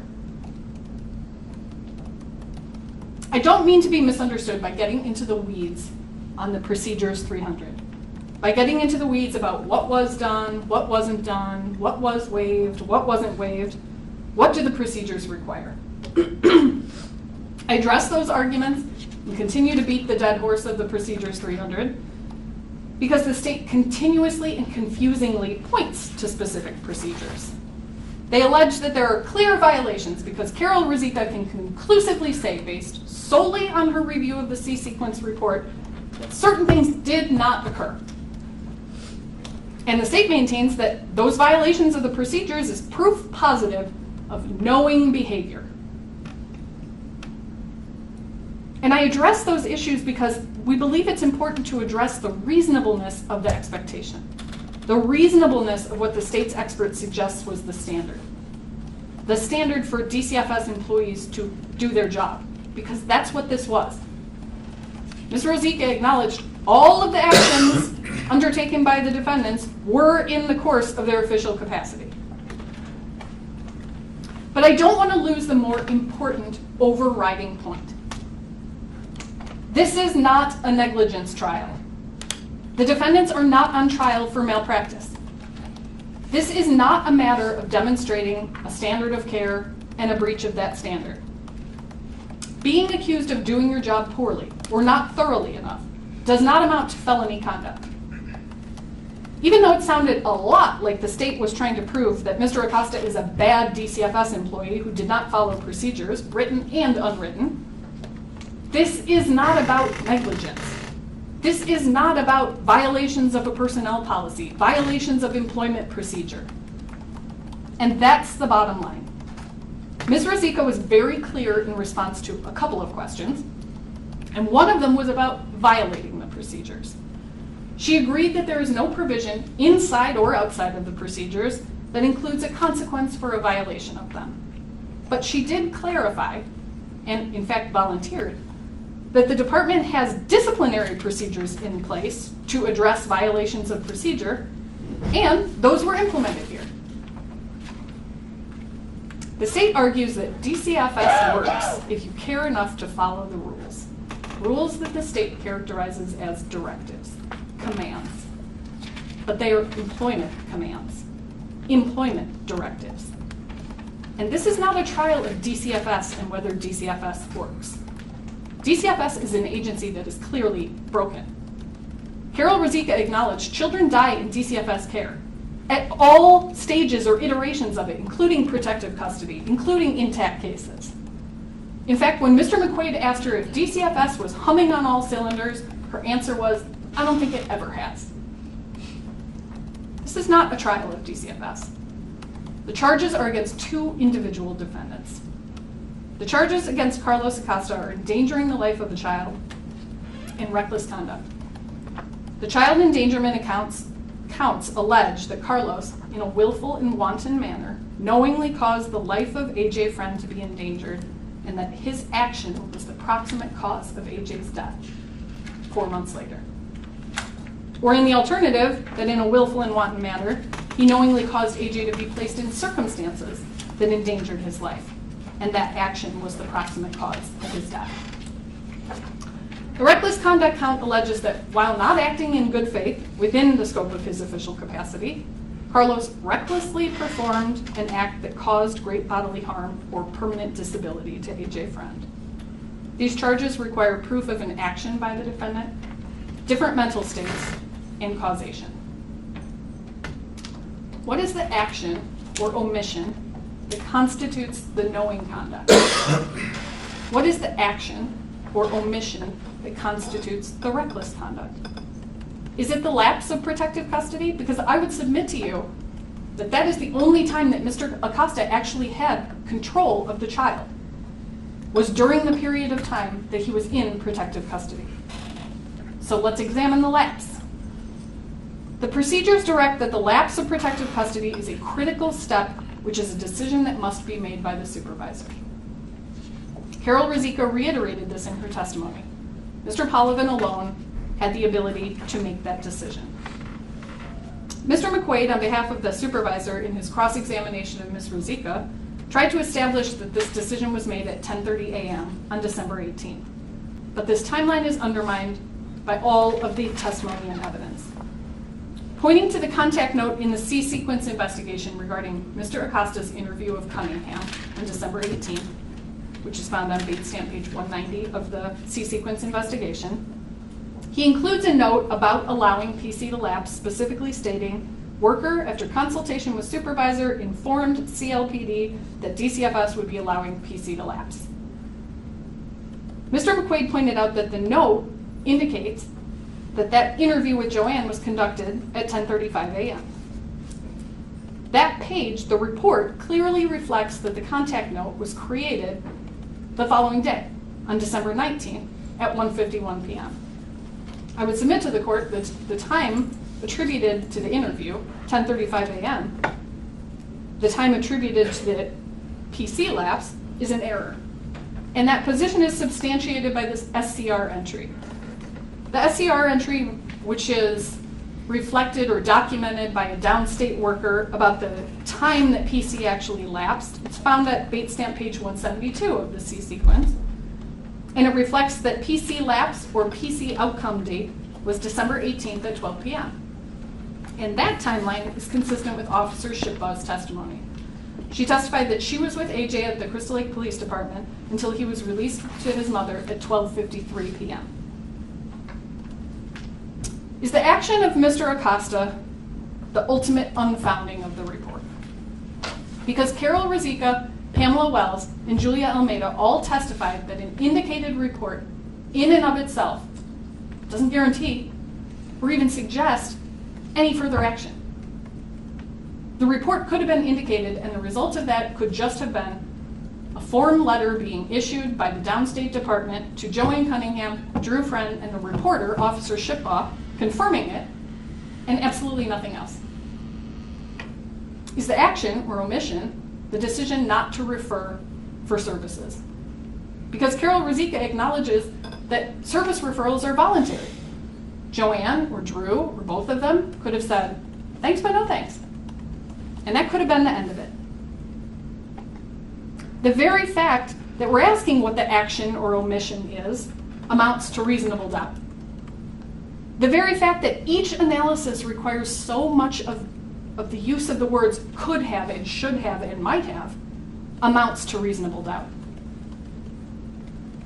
So we turn to the respective mental states. The child endangerment counts require a showing of knowing conduct. There is simply no evidence to establish that Carlos was consciously aware that the death of AJ Freund was practically certain to be caused. There is no evidence to establish that in December 2018, there was a substantial probability of AJ's death. The reckless conduct count requires recklessness. There is no evidence to establish that Carlos consciously disregarded a substantial or unjustifiable risk. And that brings us to causation.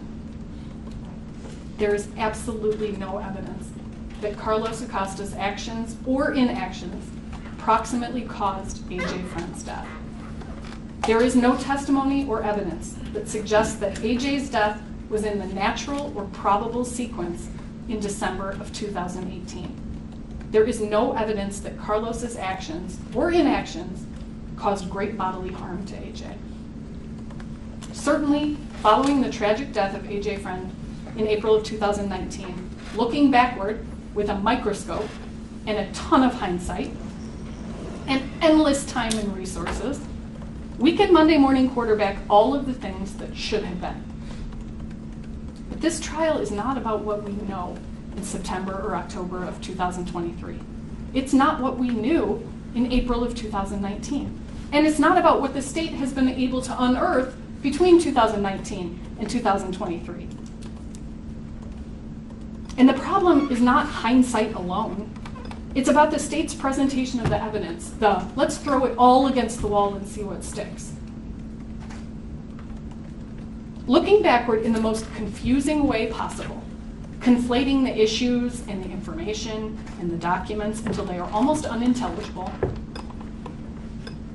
This trial is about what Carlos Acosta knew in December of 2018, what he could do with that information, and whether he knowingly or recklessly acted in a way that approximately caused AJ's death 4 months after Carlos was assigned to investigate a bruise. Ultimately, taking into consideration all of the testimony and evidence, there is absolutely no basis for the court to find that these charges have been proven beyond a reasonable doubt. For that reason, we're asking the court to return a not guilty verdict on all of the charges. Thank you. Thank you. Mr. McQuaid?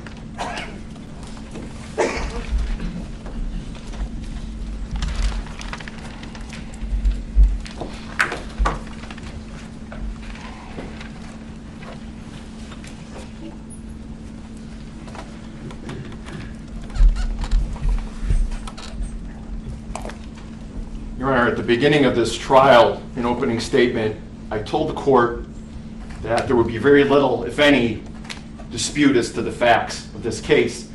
And as I stand before you now, I can tell you that for the very most part, that statement has proven to be true, at least on behalf of Andrew Polovin.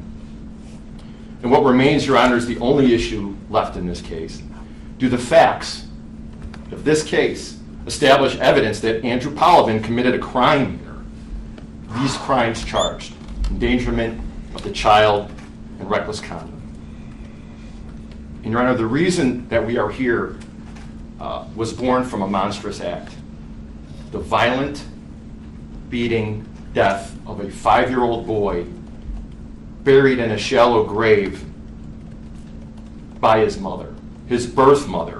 And when I say those things out loud, when I've said these things out loud my entire time with this case from day one, it overwhelms me. Despite all the years that I've been doing this, I'm always overwhelmed when I say that. And I have emotions and feelings when I listen to those videos. My heart breaks. And I don't know how many more times in my career that my heart can break, but it breaks every time, and it diminishes me. It takes things from me. It crushes the spirit. And the reality of the whole thing is absolutely devastating. And AJ Freund haunts this case. He haunts this proceeding. He is present in spirit throughout this entire time that we've been together. I know that. I believe that. And I also know that this is no ordinary Class 3 felony trial. And I do have many emotions, Judge, and feelings about this case. I have opinions and perceptions about DCFS, about the criminal charges brought against my client, personal feelings and questions like, why are we prosecuting this man for a crime? I do have a lot to say about all that, Judge, but I will not say it here. It's not the time, nor the place, nor do I need to. We are here on trial in a courtroom in the United States of America on a criminal case. My hope, Your Honor, is to remain focused, not be distracted, go down rabbit holes here, telling you things that I'm not going to say and then wind up saying them, trying to be clear and coherent in my argument. I hope, Your Honor. I will not promise. I'll see how it goes at the end. But I want to tell you, Your Honor, that my statement at the beginning of this case, in opening statement, is the same as my argument at trial. The evidence does not prove that Andrew Polovin endangered the life of AJ Freund. Andrew Polovin did not act recklessly or wantonly in the performance of his job. He committed no crime. And that's all I need to be arguing here. And my argument, Your Honor, is built on the bedrock principles of criminal law and criminal process. What we do every day in these rooms, the basics, presumption of innocence, burden of proof, and proof beyond a reasonable doubt. When you put the testimony and exhibits that you heard in this case and saw in this case up to those principles, the foundations of our system, Judge, they do not support a finding of guilty to the charges in this indictment. They fall woefully short of proof beyond a reasonable doubt. You heard from two witnesses in this case, Judge, that had actual personal involvement in the case, Officer Shipbaugh and Dr. Joellen Chandler. Neither of these witnesses had anything to say about Andrew Polovin. And I offer that they have no idea who he is. The remaining witnesses, Your Honor, had no involvement in the case, no personal involvement. Well, but for one, the expert Carol Ruzicka. But she holds a special place in this argument, Your Honor, and we will visit her shortly. But other than her, none of these witnesses had anything to say about Andrew Polovin. And the evidence that they offered to you, evidence by definition only, was second guessing, hypotheticals, theories born of hindsight and speculation. That's what it was. That's all it was. And that evidence has no weight, Your Honor, none whatsoever. It offers no real and material assistance at removing the presumption of innocence from Andrew Polovin, which he still has on him, as you know, as he sits there right now. And they are not facts that sustain a finding of guilty beyond a reasonable doubt. They offer you no assistance. Speculation, opinion, theories, these are not facts. They don't alleviate doubts, Judge. They just create more doubts. They provide no sound basis, nothing that you can hold on to in order for you to support your judgment call. Your judgment call in this case, a finding of guilty or not guilty. Now, as to the expert Carol Ruzicka, who basically, although she didn't want to admit it, is basically in her testifying, in her opinion, an opinion that blames Andrew Polovin for contributing to the murder of AJ Freund. That's what this was all about. And her testimony should be scrutinized with great care and caution. It should be taken with great skepticism, because she is not objective. She is not without bias or self-interest in her testimony, and it should be given also no weight.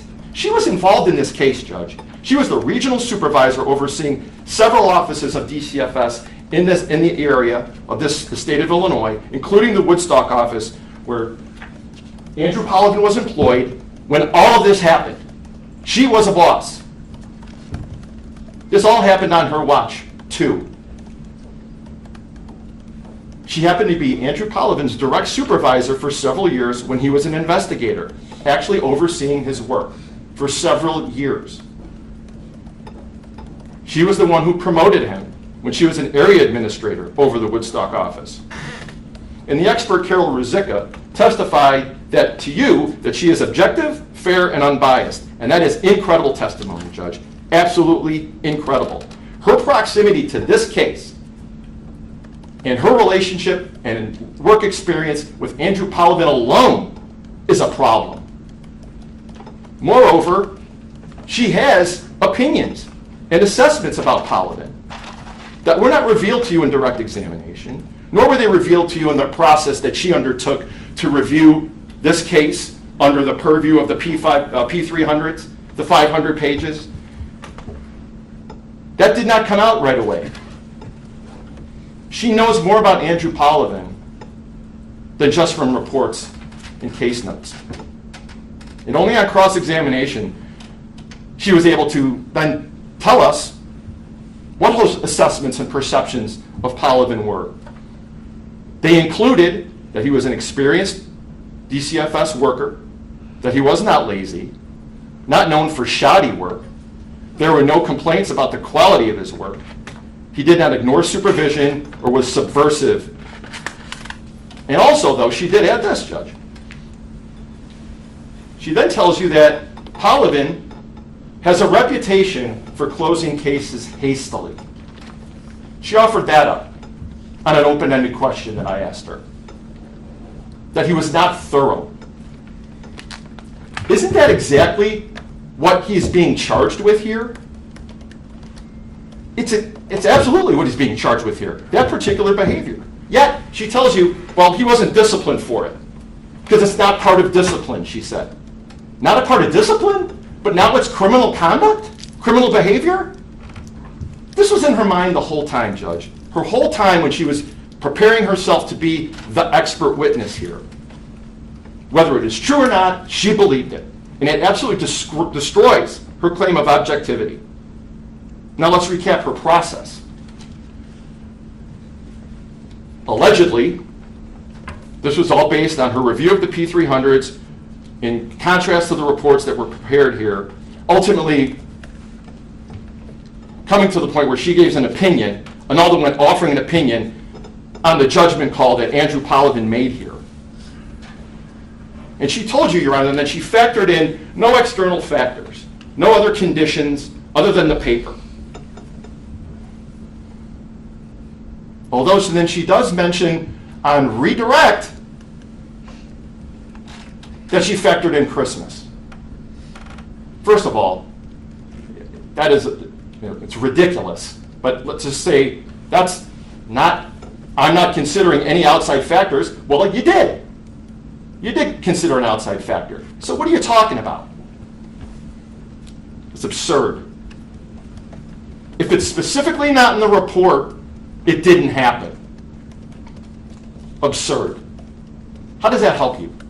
How does that move the court to determine whether or not there's proof beyond a reasonable doubt when that's the process that she used to deliver her expert testimony? And this is all at the moment where she then admits, well, or something's not done because it's not in the report specifically. Like this needs to read like an I Am Spot book.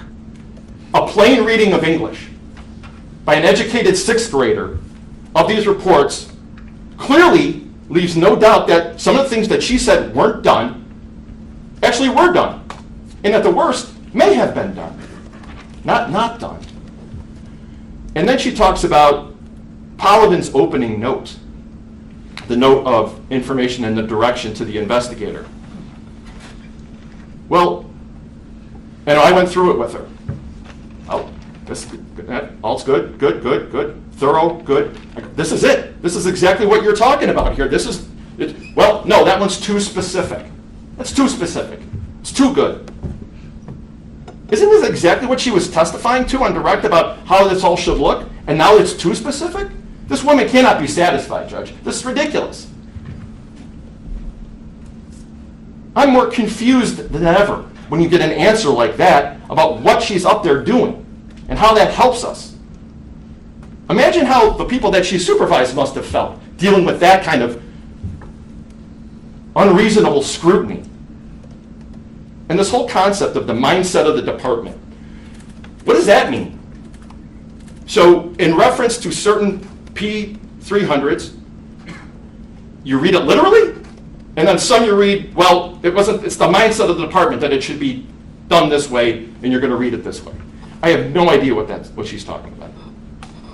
One paragraph to be taken literally, while another is read while interpreting under a mindset of the department analysis. Do the people who actually work, do the actual work at DCFS know what the heck that means? Or what P300 that applies to? I doubt it. I doubt it. And then Judge, that all the things she doesn't know. Not only at the time that she was employed, but then in her preparation and then ultimately through her expert witness testimony, opining on a judgment call that somebody actually made. So much that she tells you that she doesn't know, or answers, I don't know, or tells you she doesn't know. About things like caseloads and workloads and things like that. She doesn't know. She's the regional administrator. That's what she knows. That's what she should know.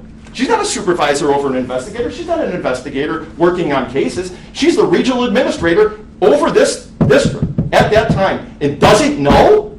That's amazing. That is amazing.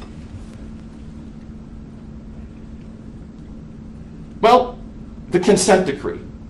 I know it exists, but I'm not really familiar with all it says or the problems that it identified.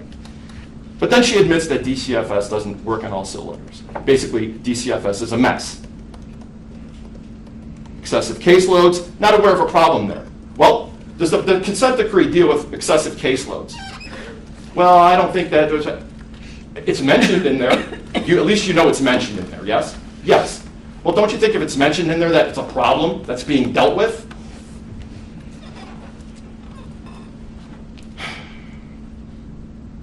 She's not aware of excessive caseloads or that being a problem with DCFS, but then she's aware of these weekend blitzes. Now, those are special. On a Saturday and Sunday, they get overtime and they come in and they start closing cases willy-nilly. Like that. I'm sure that's very thorough. I'm sure and what's the reason for that? What's the reasonable inference of the reason for that? They have a problem with excessive caseloads, although she's not aware of that problem. There's no pressure to close cases, but they're cranking them out over the weekend. No pressure to get positive stats. Not an issue. It's incredible. She's not reliable, Judge. In 32 years of trial work, she is absolutely the worst expert witness I have ever seen. Her testimony is worthless, and it was a travesty. A decision, Your Honor, not to indicate a case or to unfound a case is not a criminal act. It is a judgment call. And I concede judgment calls are open to being disagreed with or second-guessed, but believing or disagreeing and saying it was the wrong call is not evidence that someone committed a crime. Andrew Polovin is not guilty of endangering the life of AJ Freund because there is no evidence that he acted knowingly. And what did he know? And it's what he knew, Your Honor. And as Your Honor knows, conduct performed knowingly is performed willfully. And the reverse is true. Conduct performed willfully is performed knowingly. And those have special regard given to that in a criminal courtroom. This is where we are, Judge. This is the kind of mental state that needs to be met beyond a reasonable doubt. It's not negligence. This isn't civil court. This is criminal court. This is criminal mental states, criminal intent. There is no proof of knowledge, and there is no proof that Polovin was consciously aware of the fact of potential endangerment to AJ Freund. And I want to talk about that particular sentence, Your Honor. This is no ordinary Class 3 child endangerment case, reckless conduct case that resulted in, and ultimately there's harm to this child. This is DCFS. And, Your Honor, every single call, every single notification to DCFS, every single one is an alert, a red flag, information that potential endangerment to a child exists That's the whole purpose of DCFS. Nobody's calling DCFS and saying, hey, this kid's doing great. Have a good day. No.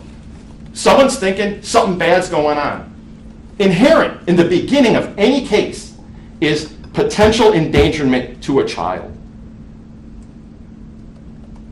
And you put that up to the mental state here, consciously aware of the fact of the potential endangerment to AJ Freund. I think that's a fair comparison, a fair ask to put that standard up to the criminal standard. And then ultimately when those calls come in, Judge, these workers are put squarely in the crosshairs. And then their job is then to make a call, to make a decision, yay or nay. That is the job. That's why DCFS exists. They don't provide services. They're not psychiatrists. They don't heal the parents. They put the cases in this. It's a system that's established to put cases into the system, but they still have to determine they're the gatekeeper. I get that. But it's never good. I mean, it's always bad. It's always bad. Because if you take it under a literal standard, Judge, every single case that comes into DCFS should be indicated. But you know that's not how it works. That's not their mandate. They have to make a decision. In this case, Your Honor, Andrew Polovin is the supervisor. That's where he is situated. And I ask the court, I don't want to keep saying it over and over again, that's where he is in this. He's in an office. He is not the investigator. He takes in the information.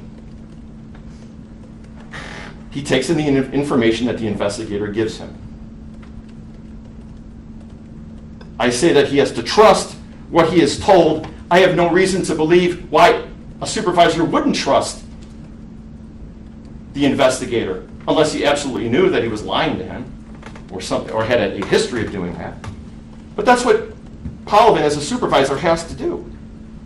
And when I asked the expert Carol Rosicka, well, there's nothing wrong with that, right? That's what happens. And she's like, yeah, that's what happens. And there's nothing wrong with it. I said, that's absolutely vital that he does that he takes it in and hears it and listens to it. Yes, that's what he did. It's almost as if, in this case, Your Honor, the evidence would have to be, and maybe I'm setting the standard too high, but it has to almost be a conspiracy, a meeting of the minds. That Acosta knows that, you know what, Joanne Cunningham's going to murder this kid. I'm going to have to stop you there, counsel. Don't mistake the law to me. Okay. That is not what the law is. Now, I've heard that before in the last argument. The standard has now been misstated twice. I will not allow that again. Okay. The charge says, in a willful and wanton manner, knowingly caused or permitted the life or health of the minor to be in danger. It does not say that they know the child will be murdered. There's a difference, a big difference. Don't say that again, please. I will. There's also no evidence that Polovin acted as if he had knowledge. There's no evidence that he lied in a note, that he fabricated a report, that he covered anything up. When he didn't go on Christmas vacation on December 18th or on the 19th. He didn't want to do more work. That's kind of an insulting thing to say. He wasn't leaving early, cutting out, skipping days. He went back to work the next day. There's no evidence that he didn't. That he went back to work every single day and went to his office and supervised his investigators. He was not derelict in his duty. He did not abandon his post. He made the call. He did the job. He did not do nothing, Your Honor. And my same arguments will apply to the reckless conduct charge. Consciously disregard a substantial and unjustifiable risk. That's not present, again, in this case, Your Honor, and my argument stands as to that. Not from where Andrew Polovin was positioned in this case.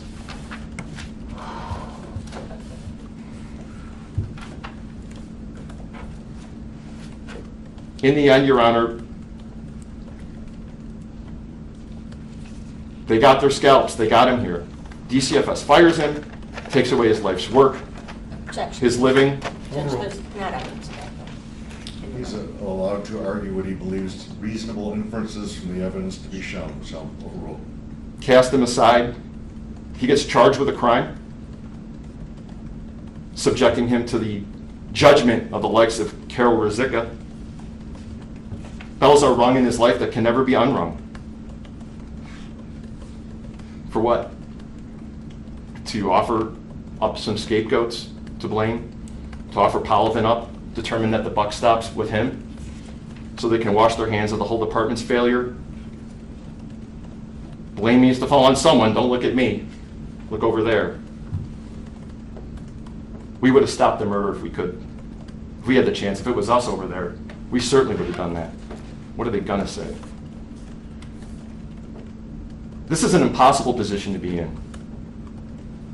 I think the idea that he was a child protection supervisor for DCFS is an impossible position. It is a system, a bureaucracy set up to fail. It only works if it never fails. 100% success rate. That's what's needed. Otherwise, here's where we wind up.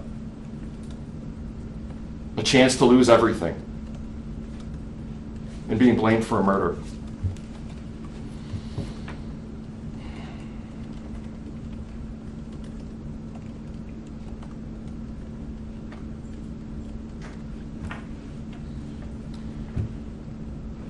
I stand here arguing for Andrew Polovin, all the while knowing that AJ is amongst us. He's a ghost. I don't believe he's resting in peace. I believe that. And anything that I say here, anything that we say here, anything that we challenge in this case, Judge, even our plea of not guilty, compared to what happened to him, all sounds like excuses. He showed up to work and made a decision in an impossible job because that's what the job entailed, and he did it. And outside this courtroom, Judge, Andrew Polovin has to live with what happened and how it happened and his place in it all for the rest of his life. But we are not outside, Judge. We are in here in a court of law, and I'm fighting all the accusations and charges against him, and I'll be damned if I don't. Andrew Polovin and I are not seeking absolution, sympathy. We're not asking for forgiveness or any understanding. We are seeking and asking for findings of not guilty. Thank you. Thank you. State rebuttal.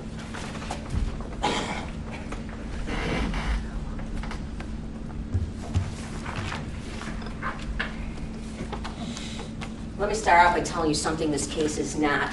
These two being tasked with clairvoyant powers, but if you sit here and listen to what they had to say, that's what you would think they would be asking this court to find. And Ms.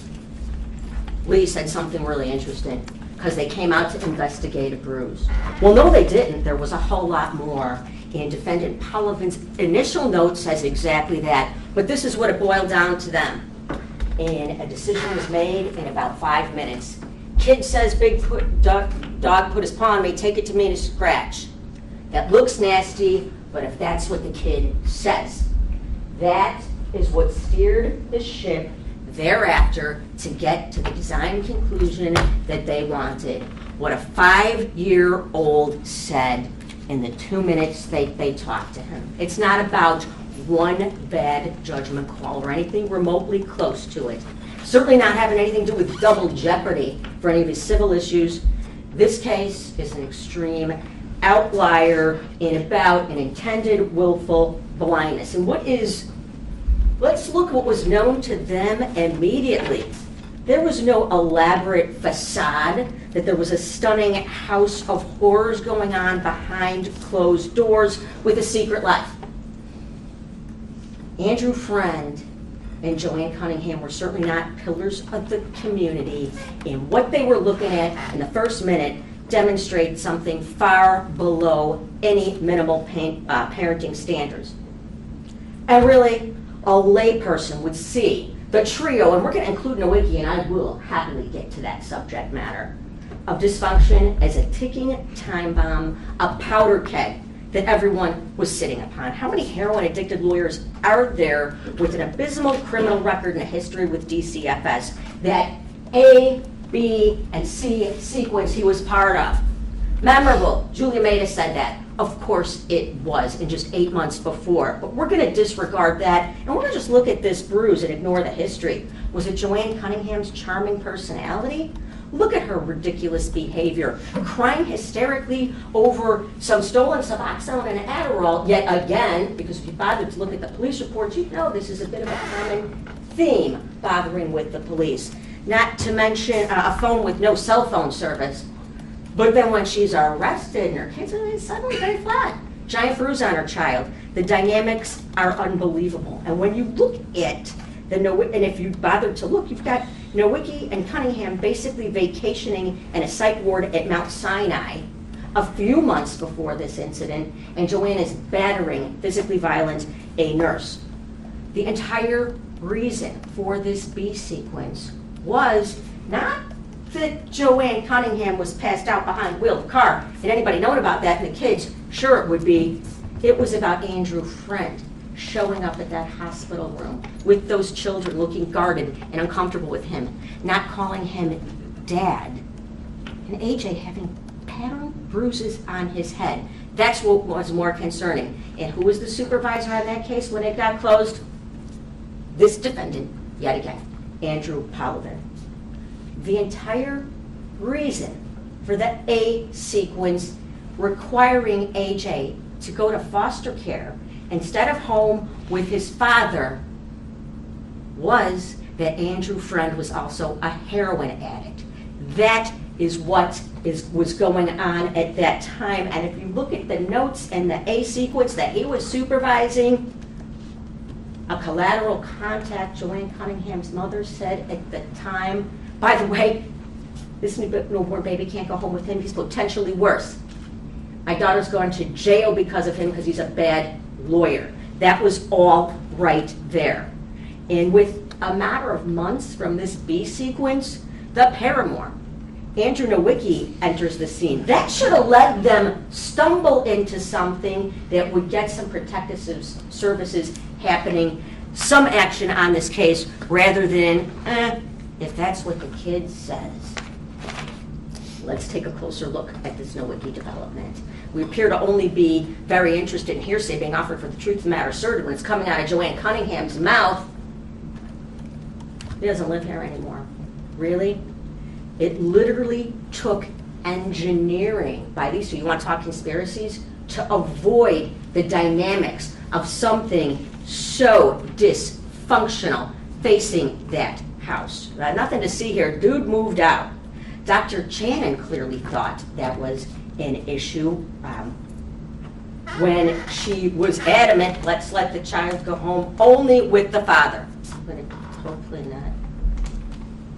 All right, you can't really see that. It's a great detail, but that's our exhibit from the records. Told Carlos about the child maybe didn't mean to hurt me. I am not a forensic expert. A forensic interviewer should be sent. Carlos agreed.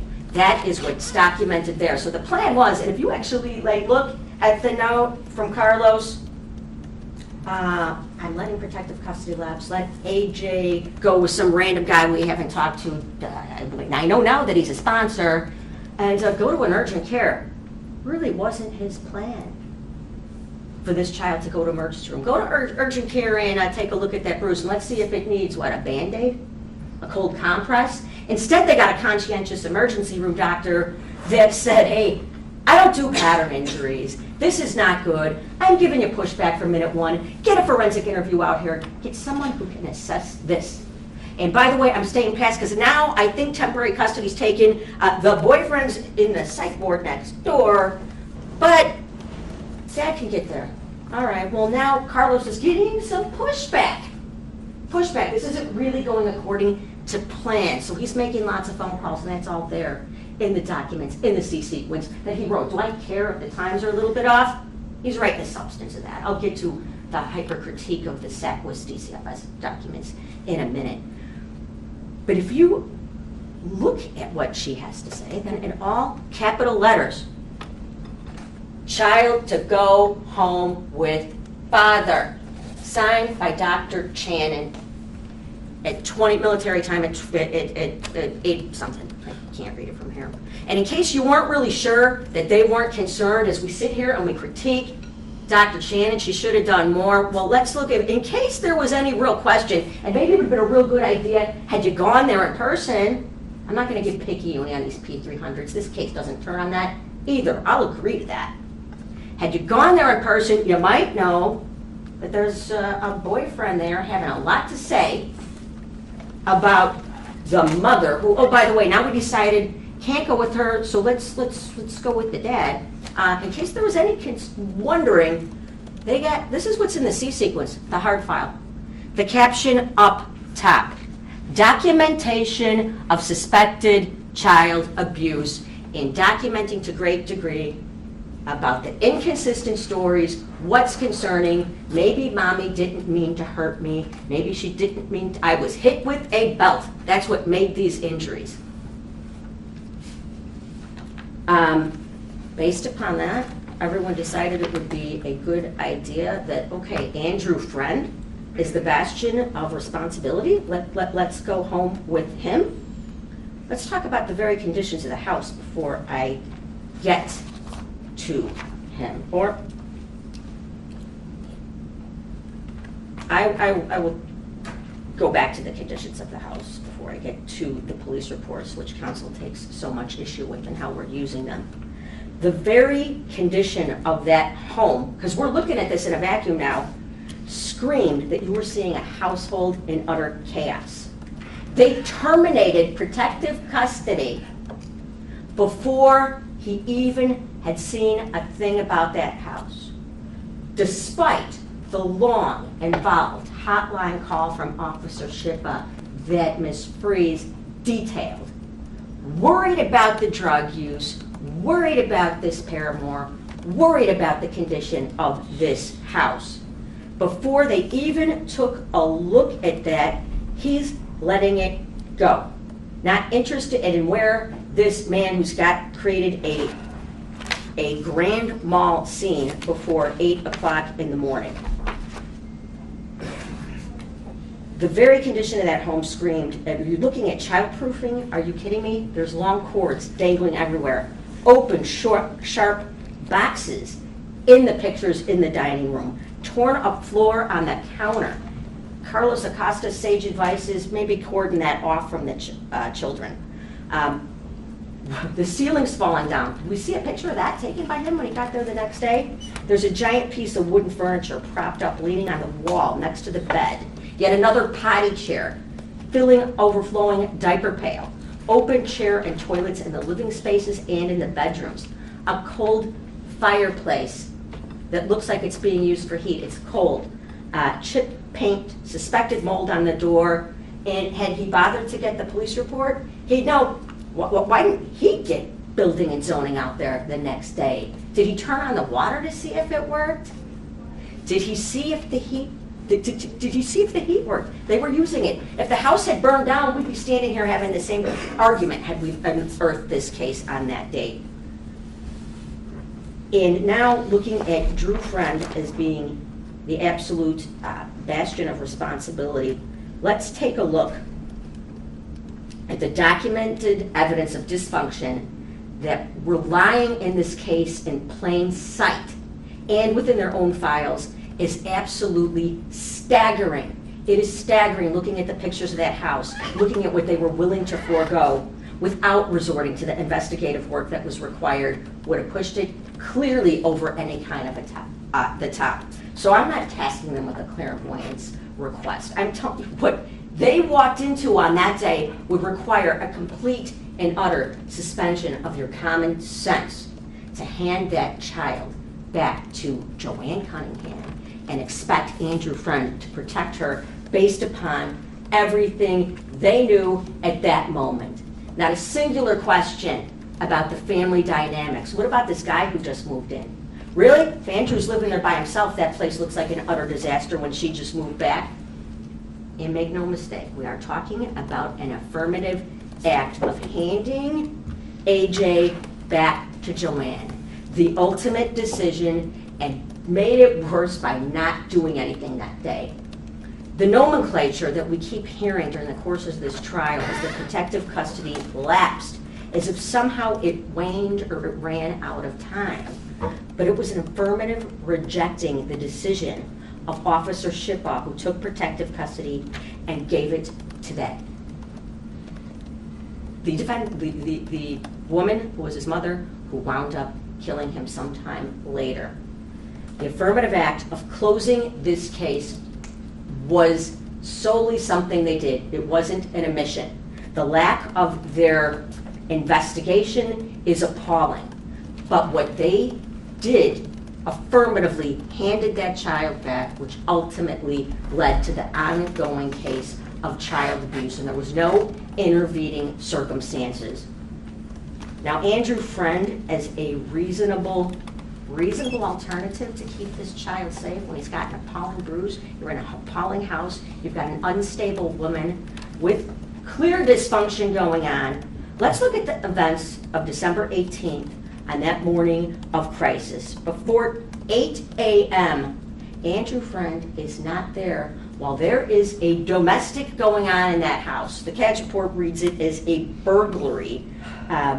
Where would anyone even find drugs in that house? But somehow this random other guy who nobody knows about is in there, and he's stealing prescription drugs in a cell phone. The house itself is an utter disaster zone. If you had spoken to the sponsor, Chad Reese, you'd know that Drew Freund isn't even capable of getting his own Suboxone without his sponsor driving around like an Uber driver to get him places. How is Andrew Freund going to protect AJ from either Joanne or Nowicki? But they didn't even ask him about either of that. If you took a look at the history within your own files, you would learn quite clearly that Andrew Freund was not an alternative safe person for this child. He himself had lied about his own drug use. As I already mentioned, had you bothered to do the investigation, you would see not only the prior documented warnings by AJ's maternal grandmother, you would find that history in your own files, as well as People's Exhibit 40, a verified court order of protection that she had got, that names Drew and highlights exactly why he was a disaster himself. And that home had a disastrous history, A through double M, a history of animal filth, lacking water and heat. The entire reason there was a B sequence in this case was from the very appearance of Andrew Freund and why he went into foster care back when he was born for the first 18 months of his life. Now, no one can possibly say, well, I don't want to get picky only about the P300s any more than they do. I'm going to tell you time and time again, this case doesn't entirely turn on that, but it is eminently clear. Get police reports. They got him in the B sequence. In fact, all Kathleen Gold did was send a fax on March 30th of 2018, People's Exhibit 23, 132. Sent a fax to the Crystal Lake Police Department, and they sent them back the same day, things that they had. Decide not to get them. If we look at what a reasonable investigator might have looked at, and I'm not offering these for the truth of the matter asserted, I am offering them for what they should have done and looked at when assessing this situation. If we go through these, here's a series of the police reports. And you see, if we look at number 3, now we're looking back to 2012. The first one is involving Daniel Nowicki domestic battery. When we get to, and Harold Rosica was asked about the relevance of People's Exhibit number 2, Crystal Lake Joanne having a history of mental illness, where they didn't even ask for waivers in this case. Crystal Lake, a suicidal ideation. But 3 and 4 involve domestic batteries where Andrew Freund is the victim. In fact, and it's when things are going bad, at 94 Dole, they're going really bad. Let's look at October 1st of 2012. We have multiple reports all in that same month. But it is Andrew Freund wandering over to the police station in his underwear and a blanket because Joanne beat him up and threw him down these stairs. Is he going to defend his 5-year-old when he can't defend her? Something you should have thought about. I don't care if it's true or not. You should have thought about it. Another domestic battery. Not even in the same month, 20 days later, domestic battery, Joanne striking Andrew Freund in the face. Kids there. Get the next page. We have October 25th, another domestic.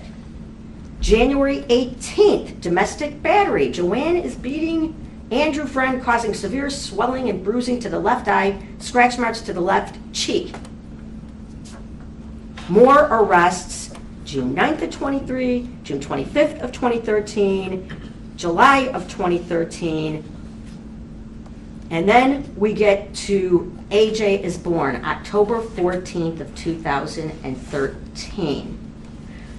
3 days later, there is a well-being sort of living conditions check that there's black mold, fecal matter, yet again, and garbage strewn throughout the house. We know AJ is taken into protective custody. The only other case we see in recent time is a May 30th, 2014 report, and that doesn't involve either Andrew Freund or Joanne Cunningham. That's a separate report involving Nowicki, which they should have got on their own, but the point is it doesn't involve them. And what is going on at this point? They're getting the services, the Department of Children and Family Services. That goes on until April 21st of 2016. Noticeably absent from that slide after that disastrous house, it was bad back then, not cleaned up, 3 days after that boy's birth, is looked at. We do not have any police activity involving 94 Dole Avenue until February 16th of 2018. And it's a suicidal ideation complaint about Daniel Nowicki, because he disappeared and he's staying with them. So the B sequence is called in, and as I pointed out, on the same day response on May 30th of 2018, People's Exhibit number 22, Bait Stamps 132. Got all that the same day. There's no subsequent requests. So in our demonstrative exhibits where they point out, well, we complied with getting the police reports because they were in the B sequence, and I took a look at them. Look at everything that comes down after that date that they did not look at. Ramping out of control. The Chicago, July of 19th, 2018, a battery, all right? And that showed up on Joanne Cunningham's lead sheet that they should have certainly taken a look at, and then you would have found out, or they would have found out, that Joanne and Nowicki are in a psych ward together. Crystal Lake on July 22nd, 2018, suicidal ideation. August 5th, 2018, involving 94 North Dole. Drug use, and this is Joanne and Daniel Nowicki calling the police because what's happened? Oh, my Suboxone has been stolen. We don't know where it is. And looking through those reports, he would have known that the police suspected, well, when you keep saying they're stolen, guess what you get? More. That's what a reasonable investigation would look like. That was the things that they were missing. But you are dealing with 2 police reports on August 5th for behavior that all hits risk safety assessments. And then September 20th of 2018, a living conditions check on the home because the power's been off for weeks. We're worried about the dilapidated home and a family living there, as well as we come to the December 18th, 2018 fateful interaction where Officer Shipaw did something and took protective custody of those children. And had they bothered to look at her 13-page report, you would have seen a collateral contact, a real collateral contact. It would have been Joanne's mom. You might have had some additional information, but instead didn't get any of that because everything they had was in the B sequence. Dr. Soder testified to a whole lot more than counsel's talking about, but she also my opposing counsel mentioned, she talked about risk factors and why these would be important. Carol Rosica wasn't the only person who discussed these things. And she pointed out domestic violence, even not involving child abuse, is hugely important. And a study taken back about babies being battered to death, there was in every single case a history of domestic abuse amongst the adults, even if it never involved a child before. But we do have that. We do have a child involved before. Look at through all this, in mental health, she said, was paramount, as well as substance abuse, because now you are engaging in unrealistic expectations, which I find an interesting play on words what we have here. Unrealistic expectations of children informed, and environmental risks. As this is just the first page. All of those risk factors there on every case, and the yellow highlighted are all the Dole Street addresses. We are looking at multiple red flag risk factors that would have been relevant for the defense, the defendants at the time. Every single one of those are the greatest hits of the police reports that any reasonable investigator would have looked at. Those reports would have told you Joanne Cunningham is absolutely out of control at this point and wrapping up. There was no request or a release for her mental health records, as asked before. The domestic violence report, as my partner went over at great detail, was a farce. It was doing nothing more than checking a box.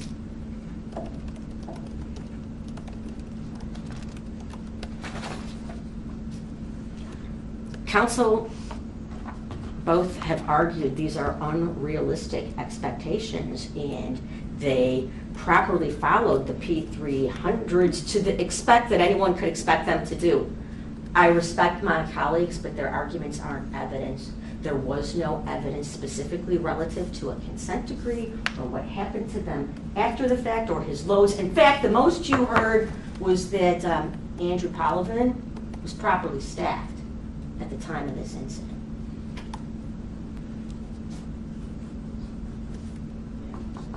It's absolutely realistic to expect counsel to expect these defendants to have partaken in their job. He was required to document exculpatory evidence. Forget about the inculpatory evidence that we don't see. We don't even ask about what's going on with this belt. Did it hurt me? Corporal punishment? How would Andrew Freund have any idea?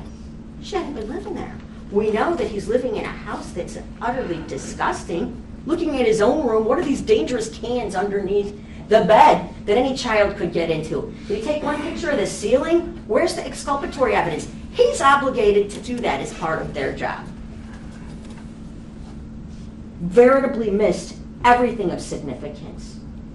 He shouldn't have forgotten about the house, shouldn't have forgotten about Nowicki, and they absolutely minimized and ignored the bruise and what was straight in front of them. It wasn't just a bruise. Dr. Soder said, I looked at that and it would, unless pinned by a car, because we're getting the cumulative objections, highly suspicious, overlapping, clearly by a linear object. Not an accident. Children aren't easy to bruise. The bruising on his face, well, guess what? That's why you take somebody to a trained forensic expert. An emergency room doctor is looking for acute injury to stitch you up, take care of you right then and there. And that doctor told them from the first minute they walked in, this is not a case for me to be looking at. Get somebody else. And that would require them to call the CAC, and that alone they should have done it. Where is the evidence that we're disregarding that because of what the medical evidence told you to do something else? The plan was go to urgent care, let's close this up, let's hope it doesn't get worse. It's the risk we're willing to take for whatever, because we just decide it's not that big a deal, ignoring everything else. Clearly missed opportunities, and they were directed and led that doctor to believe that a forensic interviewer was coming and someone who knew to look at pattern injuries were going to be doing this. And you know what? We're going to talk about one very important point on the P300s. And we know that protective custody was taken. It was taken, then it ramps it up differently for what they're supposed to do. And People's Exhibit number 5, the demonstrative exhibit, part of the P300s. It's got to be, you know, your investigator to go out there. Certain cases that are significant. We've got a cop that's taken protective custody. What do we need to do now? There's rule-out factors. It's highlighted note. Protective custodies that are allowed to lapse, even though you're not really allowing anything to lapse. You cut it short of your own volition, did it intentionally and purposefully within less than an hour of being there. You have to meet the rule-out criteria. The rule-out criteria was not met, and I submit to you that house was a dangerous condition. Messy house standing alone? No, it doesn't get you there. This was something beyond that, and we don't suspend our common sense. Let's take a look at it, and it was historically a disaster. Most significantly, when we start looking at the rule-out factors, they've met absolutely none of them. A physician who has expertise in the type of injury suffered by the child has examined the child and determined the injury was not caused by abuse or neglect. You have the very opposite here. You have the antithesis of that. You have an emergency room doctor crying out, do something more. You have a police officer doing the same. The alleged perpetrator lives outside the home and does not have access to the child. The alleged perpetrator agrees to a safety plan and helps him prevent. The alleged perpetrator is unknown. If the child is under 6 or younger, must be staffed by an area administrator. You want to bring Carol Rosika in, you want to bring someone higher in, you had it right there in the rules. You should have done it. They weren't hooked into it, but they should have been if you were going to rule this out, which you did not do and shouldn't have done. A lot of talk about who's the perpetrator. How anybody know at that point if it was Joanne, it was Nowicki, it was anyone? You expect a police officer to arrest somebody, cleared exceptionally, I don't think that was on the driving of the suspended license, calling back 2 days later, asking for more information, a patrolman. What's noticeably absent, missing from her 13-page, very involved report, also including that Nowicki saying, Joanne's out of control. She stole my drugs and called me names and attacked me. And by the way, Nowicki was living here just until real recently. All of that would have been in her 13-page report. Nowhere in there is that AJ said anybody hit me with the belt. Not alone somebody else not in my family. Could have been. Probably Joanne. Maybe mommy didn't mean to hurt me. All of that would have been, but that wasn't told to her. What I also find real interesting, and we should take a look at what they documented. Oh, well, not everything is there. If it's not there, it didn't happen.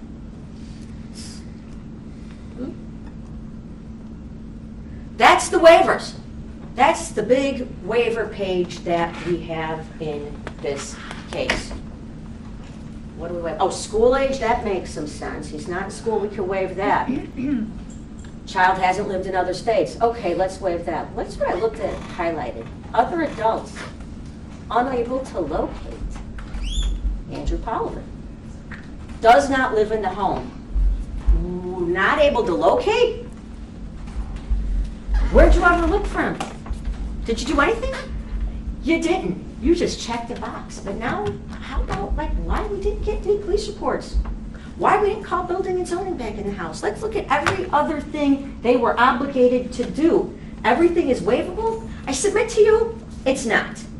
It's not under 370 and P380. It's only waivable when it lacks the required that when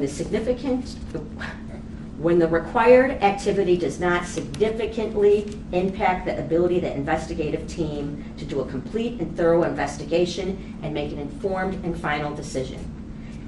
Any waiver must be documented by both the investigator and the supervisor. Let's take a look at that. Nothing's documented other than everything else is waived. And I keep hearing this sort of constant refrain, like, well, nobody would take this bruise all that seriously. Like, never mind. We've got experts that were taking it seriously. We had police officers that took it seriously.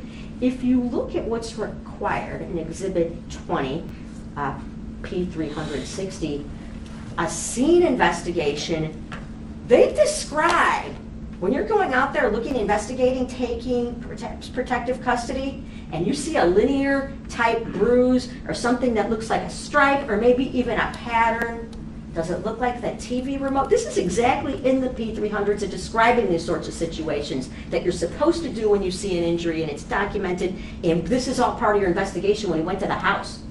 Not just talk to Andrew. Joanne's not even there. Where'd she get to?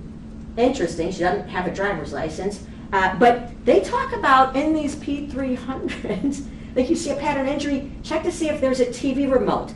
You see a linear mark? Is there a wooden spoon or a spatula to see if that? Reenact it. Have them sit down. Who, what, where, when? Let's take a look at Lucy the dog. Let's take a look at her paw. Who was there? All the people. There's clear directives. He went there and didn't even turn on the water. He didn't look at the dog. He didn't do anything. He didn't ask about Nowicki. Is he dangerous? Is he around? The Appendix G that counsel added fares no further. Moderate to severe harm means serious threat to danger, health, impairment to his physical, I submit all that's there, or mental well-being. Did anything in that house, you're supposed to be checking all these things, every last bit of these dynamics. There was no interest in doing any of that, just looking to wrap this up. We modified back to a plan B. Let's see that Drew's home. Ridiculous. To say that this is not a serious case, a number 11 bruises, and number 82, the environmental alone can get your child taken away, and should in certain circumstances. And I'll tell you what, this is one of them. You compound that with the bruise, you compound the bruise that is clearly not accidental. Even, and Dr. Davis, a preeminent expert, sure said, bruise, no, linear overlapping, bad area, a whole lot more bruising on the face. Someone who's actually looks at children for signs of abuse, saw all that more, that Dr. Channon wouldn't have been interested in. All that highly suspicious, consistent with an accident? Well, not unless he fell down the stairs, and I don't mean to critique him, but you'd see different bruises in other places. A bruise right there, overlapping, wrapping around that child's body. Any forensically trained expert would have told you that, and got services in there, and temporary protective custody never should have lapsed. And you had an expert, unequivocally, a Cook County expert, probably sees a lot more worse than what we do have on here in McHenry. If we're going to bring up the geographics, we're going to take it a lot more seriously out here. When I start talking about 32 years of experience and where we work, they're going to do a lot more in McHenry County, and Julia Maida told you that. To say that the case, not a serious case, they missed all the bruising to the face, and DCFS continued to ignore the bruising to his lip. You heard that children are harder bruised, and this was clearly, you would have to suspend every shred of your common sense to think that a dog who, if we're going to buy what the kid says, put a claw on me. There's no evidence with respect to counsel. Their arguments are not evidence. There is no evidence that his caseload was too heavy, that it was regular, that waivers were okay. It was the uncontradicted testimony of Carol Rosico, who they could dislike all they want, but it's also right there in the documents that you have. To suggest that you could not do a forensic interview is to ignore the directive of the doctor and to ignore the uncontradicted testimony of Misty Mariner in this case. She clearly said short interviews are okay. No, we don't want them being interviewed time and time again. But now that we've got something inconsistent that is terribly dangerous and concerning, you better do it again. She clearly said that you could interview more than once. It's about environment, making somebody comfortable and safe, to establish the appropriate setting. To say that it's not a children's advocacy case is to just ignore the evidence that was presented to you in this case. And I will just submit, look at People's Exhibit number 47. Yeah, there was ER treatment, even though that wasn't his plan. Let's just go to an urgent care. The police reports that predate AJ's birth are too old to be relevant. I explained to you those, as did Dr. Soder. By the way, the P300 said, get the police reports. We've got some of them. And they say, get all the police reports. This is an American case. It certainly is. You had 2 people testify to the contrary. Suspected child abuse opinion, investigate further. That's what you've got. You've got a clear directive from a doctor, investigate further. That is when you're absolutely required to get a second opinion.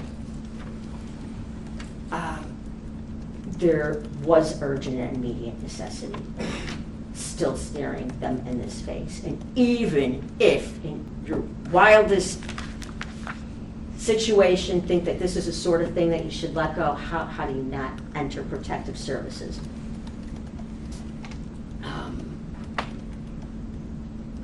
Officership, it's hard to complain. It's hard to critique this woman about her prior documentation when the entire defense is, oh, well, we did this, but we didn't document it, even though we're obligated to. You know, you can engage in the semantics of her report. She clearly said that AJ wasn't saying anything in the report. You've got that in evidence. Look at it. There was nothing that woman was impeached on that was of any way significant to this case. She was investigating originally a burglary. Do you think she originally a theft, and went to great strides to take an effort to protect this child? And if there was ever independent recollection of a case, this might be it.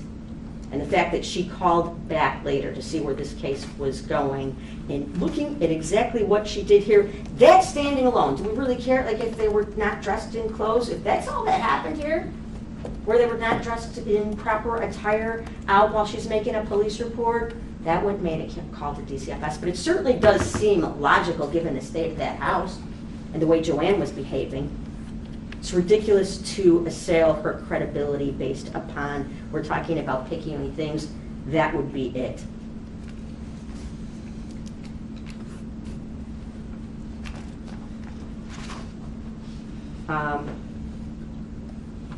The computer system, the statewide automated child welfare informational system.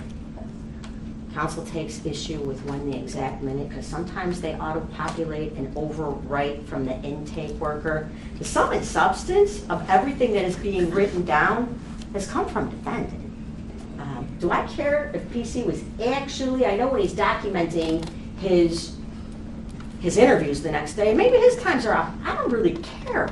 They let protective custody lapse, and that's their nomenclature. I'm telling you, that was affirmative, ridiculous act.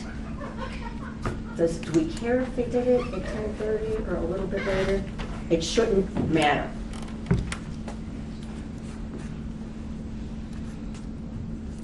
And by the way, it's also equally clear we have this attack of Officer Shippa. They're supposed to actually confer with her. It doesn't mean sending some letter. If you look at the P300s before a final closing, when there is law enforcement involved, that doesn't mean, especially when law enforcement has reached out to you more than once, when you are going to unfound the case, and this is the second affirmative act, and that is on January 4th of 2019, just weeks before that child is seen being abused in those January videos. And Dr. Soder testified clearly that child abuse escalates. It's the mental abuse, it is the physical abuse, and they are trained on it, and they know that. So if you don't do something to disrupt it, what are we looking at? Escalating child abuse that happened in January of 2019. They're supposed to talk to her before they unfound this case on January 4th. Confer doesn't mean I send you a letter afterwards and let's hope we don't hear anything for you. I find it really interesting that we're looking at Dr. Wittick's autopsy, his testimony at the sentencing hearing is somehow beneficial. But for the healed, broken rib, all the more recent injuries are close in time. Well, okay, so stipulated. As I was saying before, and what Dr. Soder testified to clearly and was not remotely impeached or even questioned about is that child abuse escalates. So we're talking about something, when we talk about proximate cause, like the risk factor always was Joanne Cunningham and Drew Freund's ability to protect this child. Exactly what happened. There was no intervening circumstances. This is the proximate cause. This was the risk factor from somebody that was eminently clear, would be crystal clear to anyone with a shred of common sense on day one. And it is our burden. 100%, I wouldn't have it any other way. Legally, we are in criminal law, and it is nothing other than a felony at this point. They are time barred from anything other than that based upon the date of this charging instrument. But let's start out with the conscious disregard. Clearly there is what they consciously disregarded. They knew there was an injury, a terrible injury that was, by his own words, described as nasty, not to bony prominences, not consistent with the dog, multiple planes, multiple injuries, highly suspicious on the torso. They knew they were dealing with a parent with a troubled and violent criminal history. They knew Joanne looked to be on drugs, didn't bother to ask anything further about that, a clear risk factor. Unquestionably knew that she was on opioid maintenance therapy in a highly unusual, tangled domestic setting in a disgusting, filthy house. They should have known that Joanne had lied all over her domestic assessment. They knew that she was unconcerned about AJ's injuries and overall health as soon as they saw that horrible human injury. They knew as soon as he was outside the presence of his mother in a one-on-one setting, he's talking about mommy doing this to me. Somebody did it to me. It wasn't Lucy. Omitted that from all of their analysis in this case to give that child back and shut this thing down without doing anything that would have disrupted that ongoing, dangerous, escalating cycle of violence. They knew what they didn't know. They knew they're obligated to get these lead sheets. They don't look into AJ Freund. They don't look into Daniel Nowicki. They're not looking into a mental health history, even though it's staring them right in the face. They're not checking on the status of her current substance abuse histories, any collateral contacts, anything with respect to verifying whether this dog could have had anything to do with it or not. They knew that the extinguishing of this protective custody did not meet the rule-out criteria because they didn't get a second opinion. I want to talk about proximate cause, and we very purposely decided early on not to object. Of course, proximate cause doesn't mean that it was practically certain that he would be murdered. It's not practically certain that he would die. It was practically certain that he would be placed in circumstances that endangered his life or health. Nothing so drastic as counsel would like to distance themselves from what the actual status of the law for child endangerment is. But in this case, because this child did result in a death, and in fact, it doesn't have to be a murder, a death. It was a murder in this case.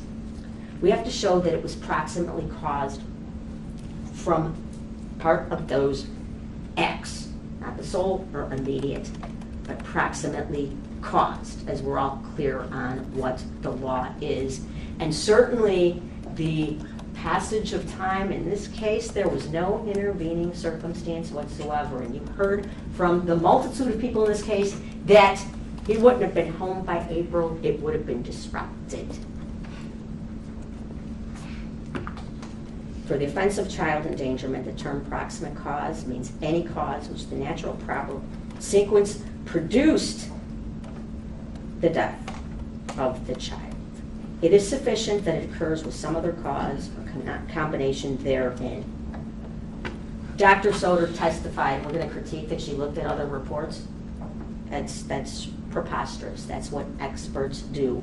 Would not have been tortured to death on April 14th had they not taken the action they did. That was fully bolstered by Pamela Wells, Julia Almeida, Dr. Davis, and Sharon Kruger, and Misty Mariner. Pam Wells said that this child wasn't going home. They'd be going to court. And you know, based upon everything that you heard here, that action would have been taken in McHenry County. As I mentioned, the indictment in this case is criminal. They're facing a Class 3 felony and a class, or alternatively, the Class 4. I did mention that anything less than that is not available to them, having not asked for it, and based upon the timing of the charging instrument. Finger pointing, they want to point the fingers at each other, they should be pointed at both of them. If you look at the P300s and the system and how it's designed to work, and to say that it is unrealistic to expect them to do that is just contrary to common sense. Just the very limited information they had to them should have been enough. And if you look at, let's look at Andrew Polovin first separately for a minute. I want to look at his original game plan. Why does he ignore the domestic paramour violence situation and the drug situation? Joanne doesn't look good, but she's clean not for long. The hotline call says we don't know if there's injuries to Parker. So you just ignore that piece of evidence handed? Don't even take a look at the kid?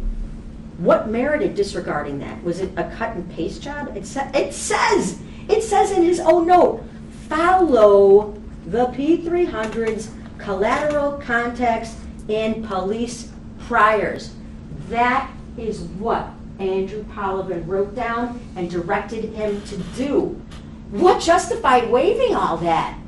Now we've got, it didn't play, what justified doing that? Why did you change your mind? What happened? You got a doctor saying, hey, I'm sending you a report in the mail, do more. The text messages, I already said, I showed it to you, looks nasty if that's what the kid says. Looking at the prior sequences. They draft this, when you look at the closing from the initial encounter, it looks like Joanne had a traffic encounter and it just snowballed, and that's how they found out she was driving on a suspended license. It was designed to make this situation look a little bit better. They closed it. They closed it on January 4th. There's a call to the, let's get our collateral contact. Let's not get Chad Reeves. Now let's get Joanne's mother. Let's not look for Nowicki anymore, even though I don't know what efforts you did to look for him. Let's call a pediatrician. And what do we learn from Michelle at the pediatrician's office? Kid hasn't been there in 2 years. So that is suddenly checking the box that says this is okay? AJ hasn't had his shots. He hasn't been there for half his life. That is the definitive coup de grace to wrap up this case. Great job. Don't even mention the emergency room doctor's concerns or lack of forensic training or AJ's statements about a belt, that a belt made those marks, that it was not someone in my family, or maybe mommy didn't mean to hurt me.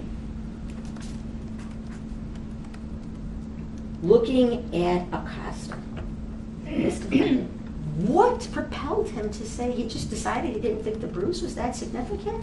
I talked to Joanne, she's in the lockup, talked to these kids, they won't talk to me. Let's just let PC lapse before anybody looks at it, and I'm not even gonna check out the house. didn't bother to try to roll off. He lets Joanne trot off with a sponsor who he doesn't even bother to talk to. Like AJ had a sore throat that day. Somehow, they actually wind up an emergency room doctor, getting immediate pushback. And at 4:15, he's back on the phone with Joanne, because now the doctor's giving him additional pushback. 4:45, he's calling back, okay, change of plans. Don't let her walk out of there. The dad's got to show up. Just from that one visit, he doesn't ask her to be drug tested. He doesn't do anything. How would he even know Drew's not doing heroin? She's got a boyfriend in the house that just broke up on a Saturday. Or was he in the house? Talk about inconsistent versions. And it's not like we're talking about some alternative lifestyle commune. When you look at the state of that house and you use your common sense and analyze it, how would he know that there was no corporal punishment being used? She said she just moved back in. She's got a boyfriend with her. No pictures of the alleged purported exculpatory evidence. Didn't ask about Lucy, didn't ask about a belt. Didn't ask about building and zoning, checking the water. Same thing. Oh, I made my final call to the pediatrician. We're done here. We're not going to get anybody else's leads. We're just going to get Joanne's. I see there's a very recent battery, but we're just not going to do anything about that. To suggest that they're being called scapegoats is ridiculous in this case. What it is, it's absolutely a crime. I don't really care that he was disciplined before. It could certainly be both. And when you commit a crime based upon your conduct, then we'd be irresponsible to neglect our prosecutorial discretion and not hold them accountable for their acts. No, you're not charged with involuntary manslaughter, neither one of you, nor even charged with first degree. We're not holding you accountable. We're holding you accountable for your actions because you should have known and you should have done better and were obligated to by what was staring at you. You handed this child back. They're not bystanders. It's not like, well, if you don't see something, say something. You're tasked with an awesome responsibility and did nothing. Made a mockery of that paperwork. There's not a single person with any meaningful participation in this case that didn't see danger coming from Joanne Cunningham. It was not safe for AJ to go home, and they knew it. And you can't ignore or disregard the facts that support the obvious conclusion and be like, oh, who would have known? An inveterate heroin addict with a history of violence who's clearly mentally unstable, with a kid who seems to keep suffering strange injuries, and she's lied to you about your reports, and you've got a leads report in your hand when you're doing this assessment and don't do anything about it. But you know, talk to her again. We talked to AJ Freund, and that was enough. Submit to you. Call it ludicrous and irresponsible and negligent all day long, but it is also criminal. When a child dies horrifically and painfully in an entirely preventable way because of apathy, indifference, or maybe just, it's not scapegoating, it's accountability for your own affirmative actions, something that has been lacking for far too long. Had those two done their job, 5-year-old AJ would not have been suffered great bodily harm in March of 2019. And that is when we have submitted to you two issues. I'm going to submit to you, my partner said, you know, it's one or the other, and it is. I submit to you, this is class 3 reckless endangerment. If you think the mental state is something other than that, the class 4, certainly committed by death. We can all agree that's bodily harm, but the reckless endangerment would have occurred certainly sooner based upon those photographs of that child in the bed with those blackened eyes that Dr. Soda required medical intervention or a CAT scan. You don't need to be a child protection specialist with advanced training to know that if you impose zero accountability on a parent who's not only clearly struggling, but does that to a child, and you offer no services to help, you've endangered that child.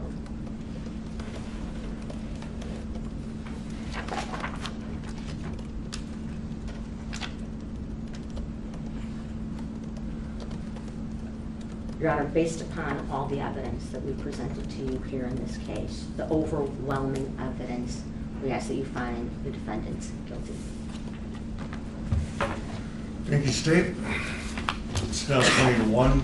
We're going to take a recess till 1 o'clock, and I'm going to come back and render my decision. All rise. Court for recess.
On CBS News Chicago.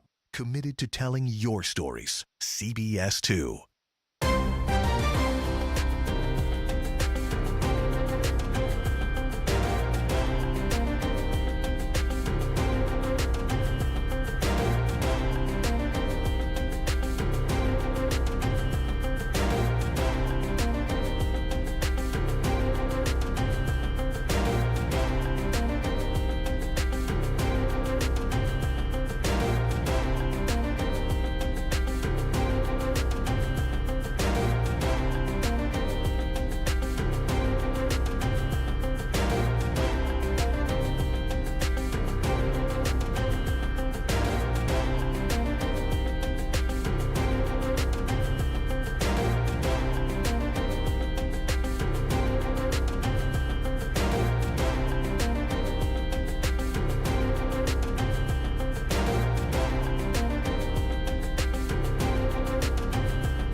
The latest breaking news, first alert weather, and more streaming on CBS News Chicago.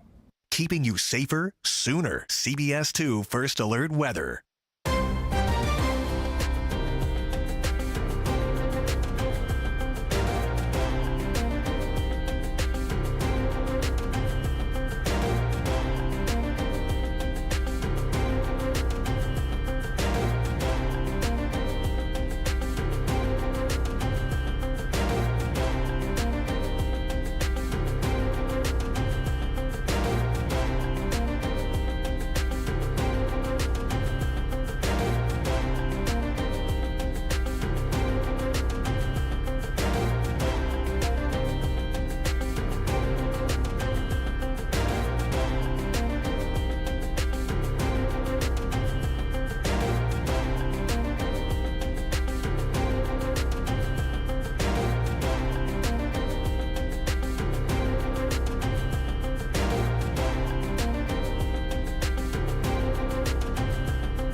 CBS 2 News streams here. CBS News Chicago. Cutting the cord on cable? Stream CBS 2 News live every day on CBS News Chicago.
Stream us when you need us. CBS 2 News is always streaming on CBS News Chicago.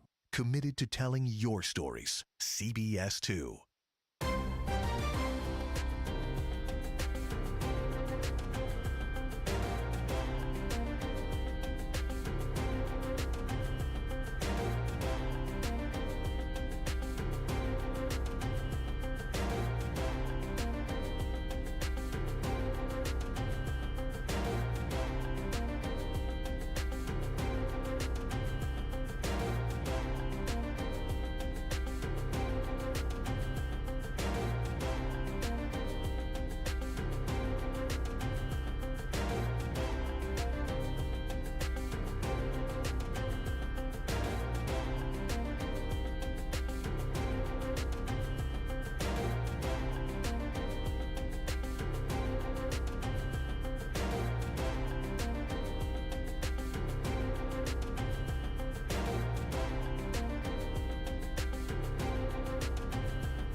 The latest breaking news, first alert weather, and more streaming on CBS News Chicago.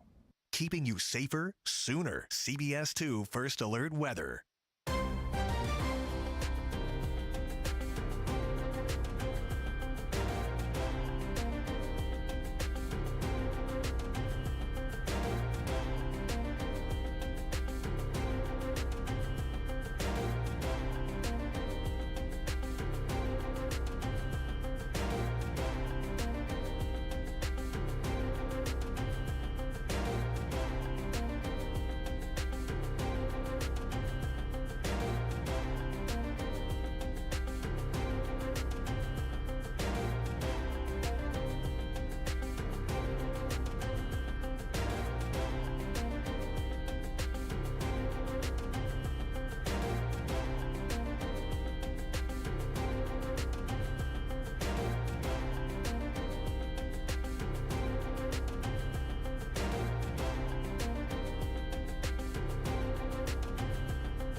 CBS 2 News streams here. CBS News Chicago. Cutting the cord on cable? Stream CBS 2 News live every day on CBS News Chicago.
Stream us when you need us. CBS 2 News is always streaming on CBS News Chicago. Committed to telling your stories. CBS 2.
All right, everyone be seated, please. To those assembled, I am assuming that all of you have a reason why you're here. I don't know what that particular reason is for any of you, but what I do request is when I rule that there is absolutely no response whatsoever to my ruling. This is a courtroom and I expect it to be treated that way, and I'm sure that we won't have to have that discussion again. Not that you haven't been fine so far, because everyone's been really, really fine. Ms. Fries, Ms. Romito, Mr. Kennelly, Mr. Lee, Ms. Wambecker, and Mr. McQuaid, thank you. It has been a pleasure to have such a difficult case tried by such experienced and talented litigators. I know it's very emotional, it's very detail-oriented, very hard-working, with not a lot of roadmaps, as we've discussed this morning. And your advocacy and your professionalism has made my job easier. So thank you on behalf of the court.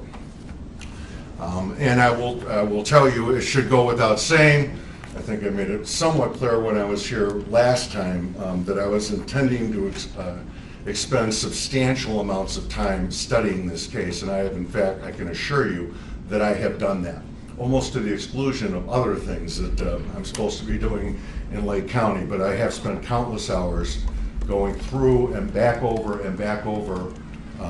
the facts of this case as well as the law. So I have a lot of things to say, and I'm going to be detailed about why my rulings are the way that they are. So let me start by giving my general beginning to ruling in a bench trial. I have considered the arguments of counsel, the evidence that's been presented by both sides, the testimony of the witnesses, the exhibits which have been received, and I have evaluated the testimony of witnesses in light of their manner and demeanor while testifying, and the reasonableness of their testimony considered in light of all of the evidence in the case. And the court finds as follows. I will indicate most of the reasons for my ruling, but my exclusion of any particular one reason that is part of the evidence in this case should not be construed that I did not consider that. So, and there are a lot of factors in this case that I have considered, and I will go through them. One of the things that I think is appropriate in a bench trial like this is sometimes to tell people what did not influence your decision, what was not part of my decision today. And there's two things that are going to come to mind. Number one, Mr. McQuaid very well put the effect that watching that child suffer had on me and would have on anyone who saw it. And I think most people in this room may have seen it, certainly the lawyers have. It was haunting. Watching that child suffer at the hands of that sadistic woman is not something that I will ever forget. And the thing was, the fact that she was videotaping that on her phone just showed how much she was enjoying the suffering of the child, because apparently she wanted to relive it at some point. And as she was repetitively saying the same question to him and the same statements to him that no child could ever have answered or even understood, and I looked into his eyes to try and imagine what he was thinking when he was attempting to respond to these things that she was saying to him. And for those of you who haven't heard it, she would ask the same question 20 and 30 times as the child sat back there. I can only imagine the anxiety that he had, the fear that he had, well-founded, by the way. And so I point that out because as a judge, I've seen a lot of things, and Mr. McQuaid was also correct when he said some things you can't unsee. I've seen a lot of things that I'm never going to unsee. And so I do want to assure everyone here that my revulsion at what I saw on that tape is in no way going to influence my verdict on this case. Now, it is relevant, it is part of the case, and I will consider it in its appropriate way, but it does not dictate my decision in the case.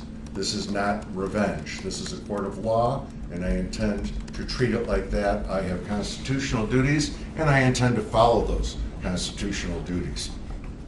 The other thing is, I'm not unaware of the controversy regarding the charges in this case. Now, we've spent a lot of time on that today, so let me weigh in by saying I understand there isn't a roadmap here. This is an unusual case. One of the reasons why it was probably difficult, the attorneys not only had to grasp all the evidence in the case, but plug it in to what is anything but a clear roadmap as far as the obligations of child welfare investigators.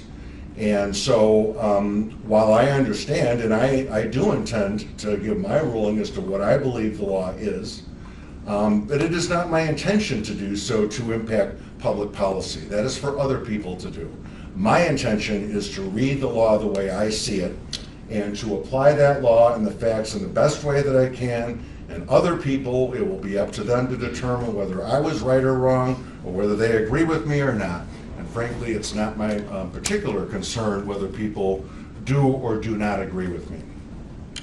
So there's a lot of other prefaces I have to say here, because there have been a lot of statements made by the parties, some of which are pretty sweeping statements, some of which I vehemently disagree with, and I will point what those are out. But the argument has been made by the defense, and I think it's a legitimate argument to make, is that perhaps what we're doing here is second guessing, Monday morning quarterbacking, things like that. And I get it. So DCFS, the people who work there, and in child welfare agencies in general, have one of the most important jobs that exist in our society. I defy anyone to tell me a job that's more important than the welfare of children. And so it's difficult, and that's probably why there's 500 pages of rules. And it's why we have all this guidance. It's why we have all these resources. And it's not math. Anyone can tell you it's math. It's not math. This is an attempt to use your mind, to use your resources to attempt to protect children. And so you know what? And sometimes you're going to be wrong. And sometimes somebody will die as a result of you being wrong. Sometimes somebody will be harmed because you were wrong. And if it was math, then we could just say, well, look, here's all the numbers. They come out to 16. And if there were 15, then you were right, but there's 16, so you're wrong. And so that's not real life. And so I agree that DCFS workers and other child welfare workers deserve to have a deference to their duties, because it's part of the nature of this job that what happened here to AJ can happen again. It's happened before, and it will happen again, and that's a sad thing, but it's just fact. On the other hand, where I cross swords with the defense to a certain extent, is in no way does that convey any form of immunity on DCFS or child welfare workers. I do not recognize that. The law does not recognize that, and that will not be the standard under which I will judge this case. Now, we've discussed a lot about the rules of DCFS. They, as I think I said when we were having an argument earlier in the case, that they are clearly highly relevant to a roadmap of this case, and I continue to find that. But I also agree with the parties that the defendants are not charged with violating DCFS rules. I mean, that's part of it. It's relevant. But this is not going to be math. I'm not going to make a finding that there were 16 rules here and the defendant violated 10 of them, let's say, and therefore is guilty. Or didn't violate 15 of them and therefore is not guilty. This is not math. This is what we are supposed to do as to the mental state of the defendants and what their performance was. So let me read to you from the 300 series. And I do so knowing that we have heard more than we ever want to hear in our lives about the 300 series. I'm sure the lawyers even more than everyone else here. But at the risk of that, I am going to read one of the ones because this is the lens through which I view this case. And that is the purpose of DCFS, right at the beginning of the 500 pages we heard about. And that says, Child Protection Services is a specialized component of the broader public welfare system of services to children and families. The purpose of these procedures is to define the intervention process and provide instruction to staff for all steps of that process. from the point a report is received alleging that a child may be abused or neglected to the completion of the investigation. Allegations received by the department shall be investigated to identify families in need of protective services consistent with laws and policies pertaining to child abuse or neglect. Child protection specialists will ensure that all assessments will be individualized to meet the specific needs of each client, to provide meaningful and equal access to programs and services.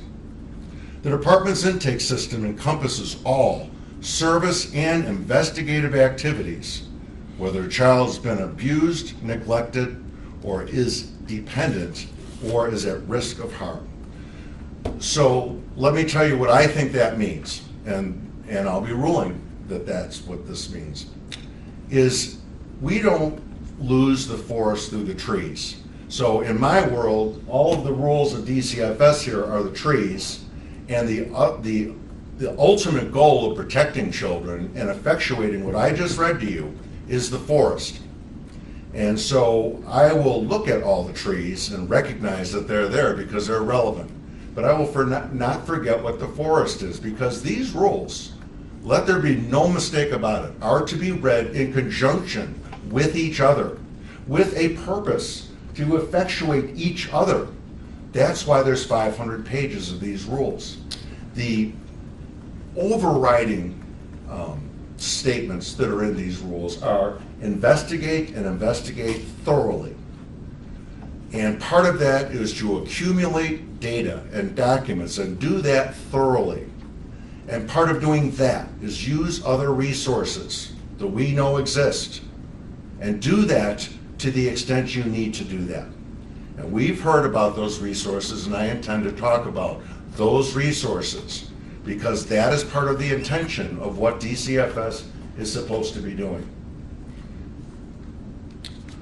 So I will harken back briefly to a ruling that I made in the pretrial part of this case, and that is that the statements which are made in these various reports are not hearsay because they are not being used to prove the truth of the matter asserted, but rather what investigative leads existed and how should they have been dealt with.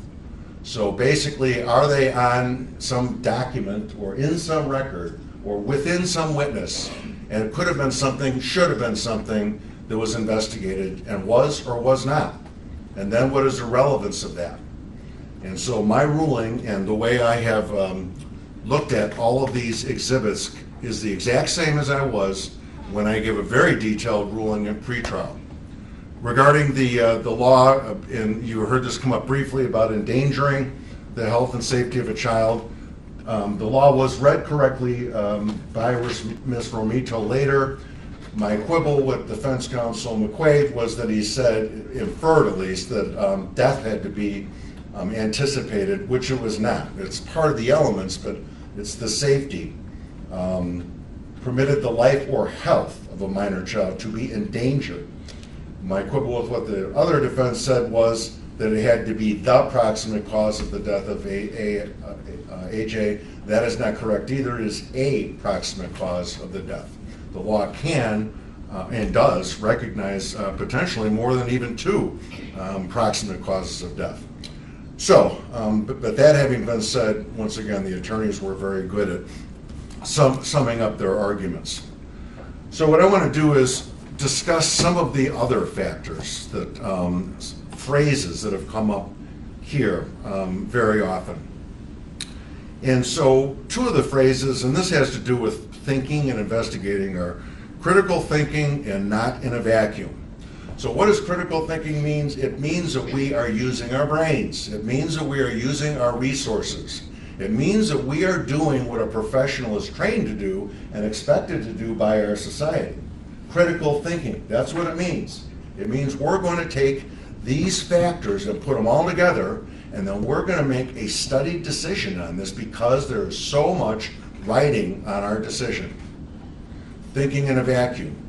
Don't think in a vacuum, because life isn't in a vacuum. AJ's life wasn't in a vacuum. None of your lives are in vacuums. You can't take one specific thing and isolate it and act like that defines the life or the safety or the future of anyone, much less children. And so thinking in a vacuum is discouraged by the DCFS reports.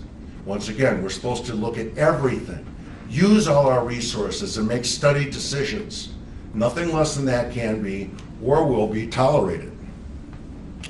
We had discussions about facts not being in the report. And so, Ms. Ruzicka, and let me start with some of the just basic findings about credibility of witnesses. I found Officer Shipbow's testimony to be credible. And I do recognize that really the only one thing that I heard her say at all that was in any way meaningfully challenged was whether or not Mom told AJ about the dog doing this, or AJ said it. And she said on the witness stand that Mom said it, and the report said AJ said it in front of Mom. And to tell you the truth, number one, I find her testimony to be credible. I don't find whether or not which person said it right there to be that relevant at the end of the day. He said, it was said, in other words. It was said that the dog did it. And so if AJ said it in front of Mom, then Mom was there to hear it, or Mom said it, AJ was there to hear it. Either way, Mom was present, standing there when the statement was made.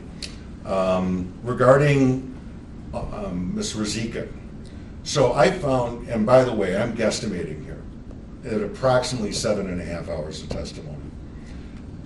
It was torturous in every way. Well, it was necessary, but it was torturous in every way. And I found her to be a willing, but a little bit sometimes over-willing witness. We added answers in at the end of things, and I don't know if it's a nervous tick that she had or not, but she was very difficult to confine sometimes to the facts of the case.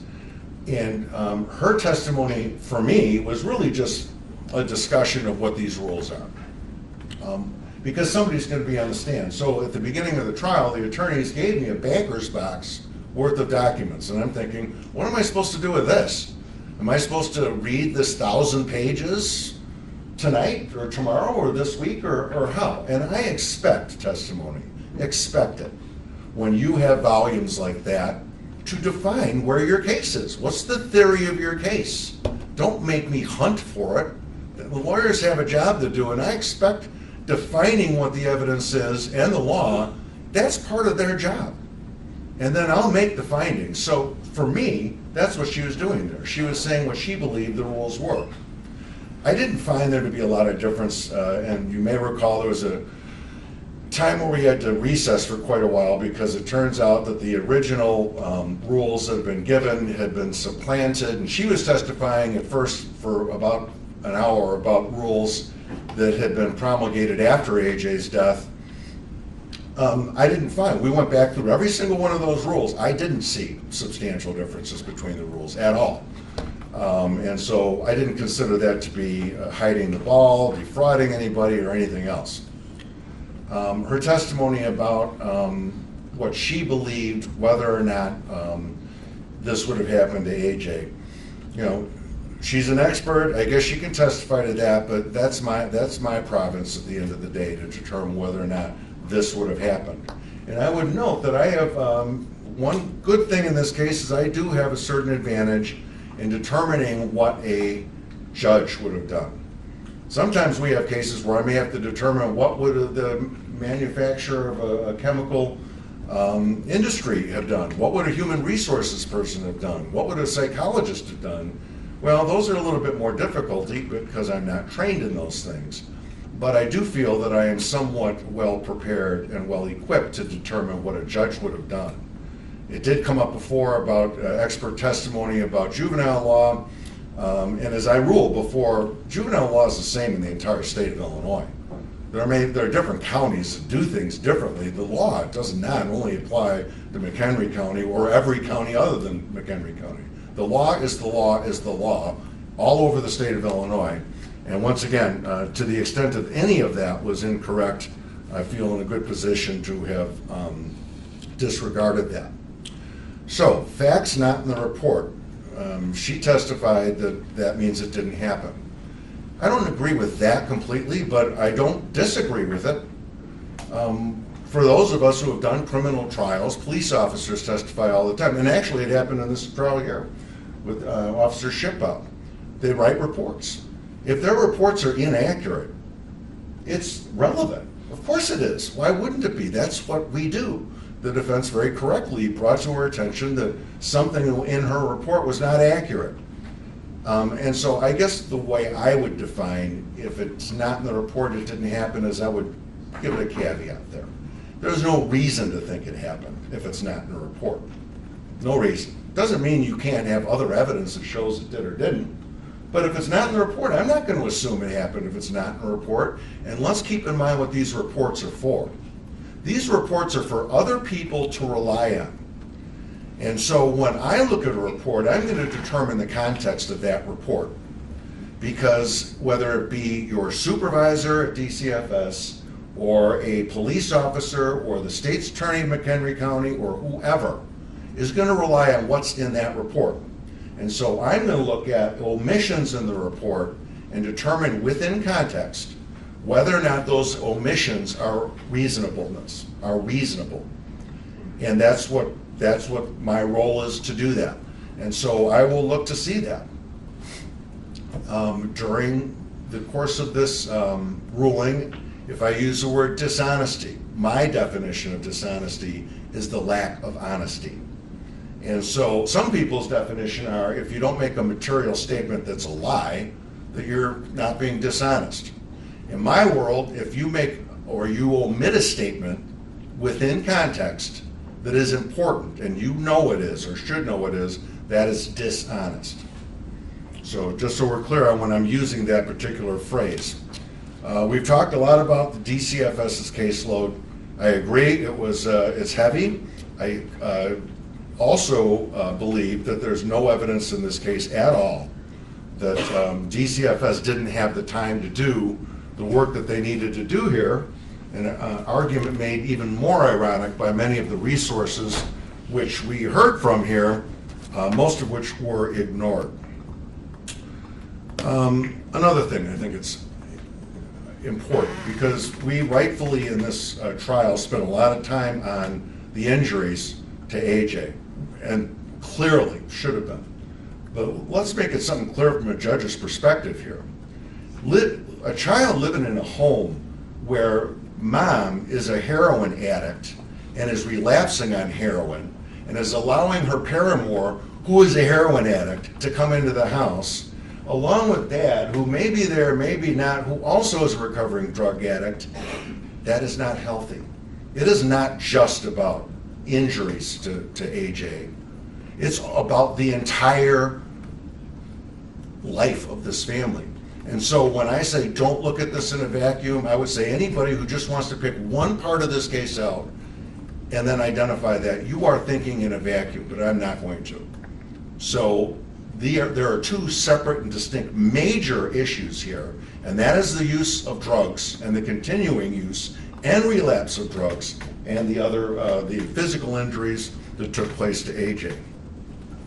So, to begin, once again, for those of us who don't understand what sequences are different separate investigations which are done by DCFS. In this case, the A sequence was when AJ was born with both opiates and benzos in his system. Obviously, he was taken away from mom's custody. Mom, somewhat interestingly, denied use of those drugs. I also understand that some of those records from the A series would have been expunged due to its age, but not the nature of the A series.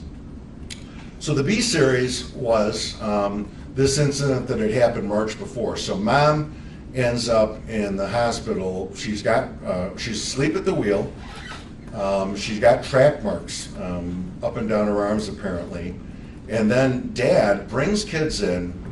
Kids not only are profoundly dirty according to hospital staff, but literally have their clothes on inside out. There are suspicious injuries on AJ's head. Kids seem to be somewhat afraid or distant from dad. And so what happens then is mom stays at the hospital and the kids go home with dad. Interestingly enough, nothing else happened. Nobody asked any questions based on this. So that was the B series. Part of the B series also was getting some other reports, which the state referred to, which were 2 prior unfounded allegations, which were made not too long before this was done. So that's the B series, which of course we were, as DCFS, was supposed to obtain those things. They were supposed to obtain all of those things. Dr. Shannon, suffice to say that I declined to file that she is engaging in any form of revisionist history. She was a credible witness, and she clearly showed how much she cared about this case back then. She got off work at 6 o'clock that day and stayed until 9:30 at night waiting for Dad to show up. Something she didn't have to do. Something she did, something she didn't have to do. So we're going to go through a little bit now of what, starting with Mr. Acosta, what was done, the totality of what was done. So and this brings up something else. So it's been used too often, in my opinion, the word interview here. So if I ask a member of my family 3 questions about what they did last night, 3 questions, is that an interview? No, it's not an interview. Come on, that's ridiculous. So we have been referred to, at one point I think somebody said that AJ had been interviewed 6 or 7 times. That's just simply not true. Asking somebody a question and that person answering it is not in and of itself an interview. And we also referred later to 11510 hearings and courts making findings. And by the way, that's where children's hearsay statements can come in if they're young enough. Having presided over dozens of those, I know that it's not true. That if a child was asked questions by 5 or 6 different people, that it's somehow unreliable. That is just simply not true. And so I declined to find that all of these conversations were interviews. In fact, at the end of the day, I don't think he was interviewed even 1 time. So the beginning thing that Mr. Acosta did was the handover reports, investigation handoff. That is basically we're identifying people. And so what do we know at this point? So prior to, this is now going to be the sequence C. What do we know? And what is in the reports, and what must have been known, and what was known? AJ, born with opiates in the system. Mom denies use of opiates. AJ separated from Mom for 18 months. Eventually, AJ returned to Mom, B sequence, and there, by the way, a number of things that happened involving domestic violence and the like prior to the B sequence starting at the hospital. Mom's got track marks in her arm, so that means Mom probably has relapsed on using heroin. Children brought in by father, unexplained injuries to AJ. Children dressed filthy. Children dressed inside-out clothing. Children appear uncomfortable around father. Children allowed to leave with father. One of the things I found very interesting and concerning about that is nobody followed up. I kept looking for a report that's going to say someone went over to the house and talked to the kids and, well, what's going on? What are these unexplained injuries to the child of a heroin addict who's wearing inside-out clothing? Nobody's going to ask these questions? I mean, is this some sort of an expert that you need to be to ask that kind of a question? And to maybe go talk to Dad about, well, here's your wife. She's got track marks in the hospital. She's passed out behind the wheel of a car. How much is she using heroin? And really something that goes on through this case is the heroines and relapse and things like that went on and on. How she wasn't getting drug tested during this whole time, I have no idea at all. Because apparently we're hunting and pecking here, but we're not looking at this family together. It's a vacuum. So in other words, there's the one date at the hospital. Let's look at that by itself in a vacuum. Well, that's not the way people use heroin. Okay, so the fact is, DCFS should have, and the worker here is not charged with anything. Although, Mr. Polovin, apparently you were supposed to be supervising this. I kept looking for that piece of paper, figuring I must be missing it. Because obviously somebody would have gone and said, okay, Mr. Freund, well, your wife's got track marks on there. And what about these injuries? No attempt. None made by DCFS here. None. And I find that to be strange, and I find that to be exceedingly disturbing. So then we look at the Leeds reports, and we look at the other reports. So add to all this, Mom has a history of domestic violence. Look at the other parts of the B series. We know Mom has a psychiatric or psychological diagnosis. When we look at all these other reports, we know that Mom, on at least 2 occasions, is suicidal.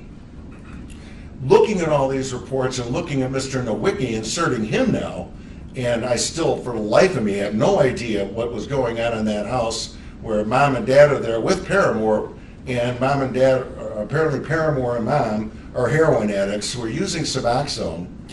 And by the way, this is something I found really interesting. Several weeks, I think it was in August or so before the December incident, there's a police report from Crystal Lake Police Department, where they see Nowicki and Mom right in front of the home where the kids lived, and they were both, as they said, out of it. And they were asked what they were doing, and both of them said, well, we were in a blackout last night. Well, who was taking care of the kids when they were in a blackout last night? And was the blackout because they were using heroin or Suboxone? I don't know. But one of the things that was interesting, and nobody mentioned this, but I did notice this, is a Crystal Lake police officer said, and it is in his report, that the Nowicki seemed very interested in when he gave him a police report number. Because he said, when you give a police report number, that's one of the ways that you can get your Suboxone replaced and get more Suboxone. And he says, as he pointed out also, Suboxone gets a lot of money on the street. And so I don't know if that's true or not, but it certainly would have been looking at that, because later the report that brought us here today again, the Taco Bell report, was the same thing, which is the mom says, now Nowicki stole her Suboxone. We know that at no point during this case, even as much involvement as Nowicki had, even prior to December 18th of 2018, was there any attempt to talk to Mr. Nowicki? That is spectacular to me. It's inexplicable.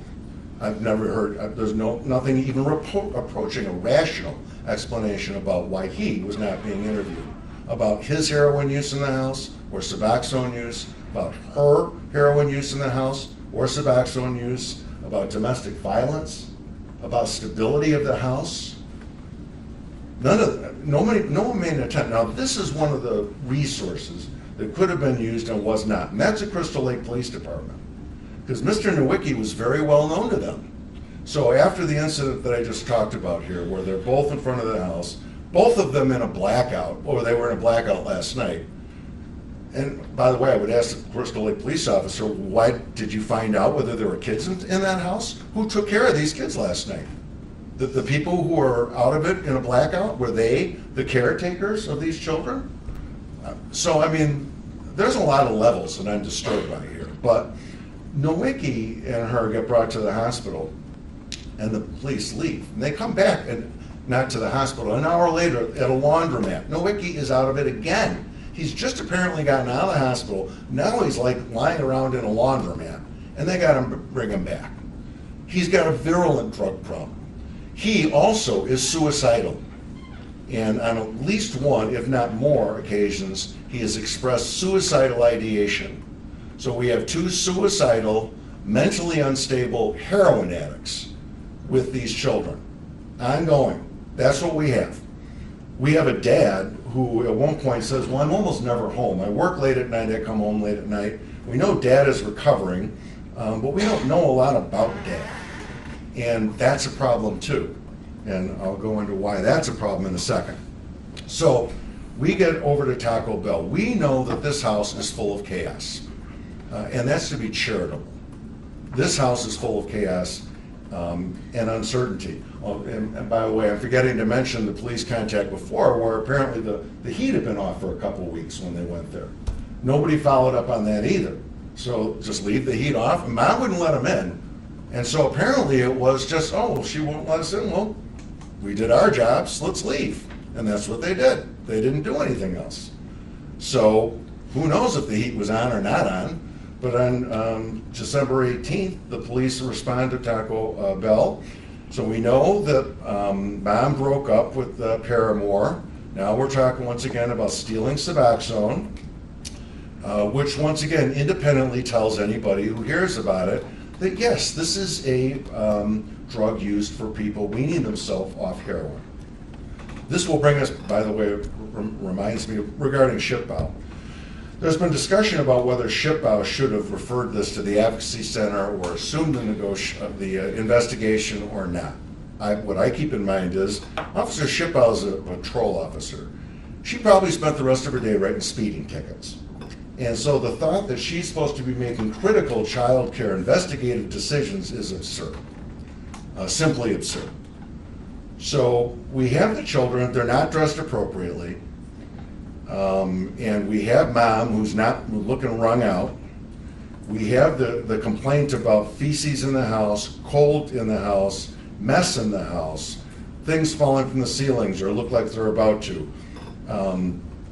Parts of the floor ripped up. That's what we know with Paramore, who may have stole Suboxone, maybe from the house when the kids were there. And so what happens is that they go back over there and they go inside the house. Not DCFS has not been brought in yet, but Crystal Lake goes over there and sees there's a broken window. Keep in mind this is the middle of December. There's a broken window and another window that's open. She said the temperature in the house was definitely less than probably 62 degrees, on top of the fact that weeks earlier, apparently the heat may not have been in the house at all.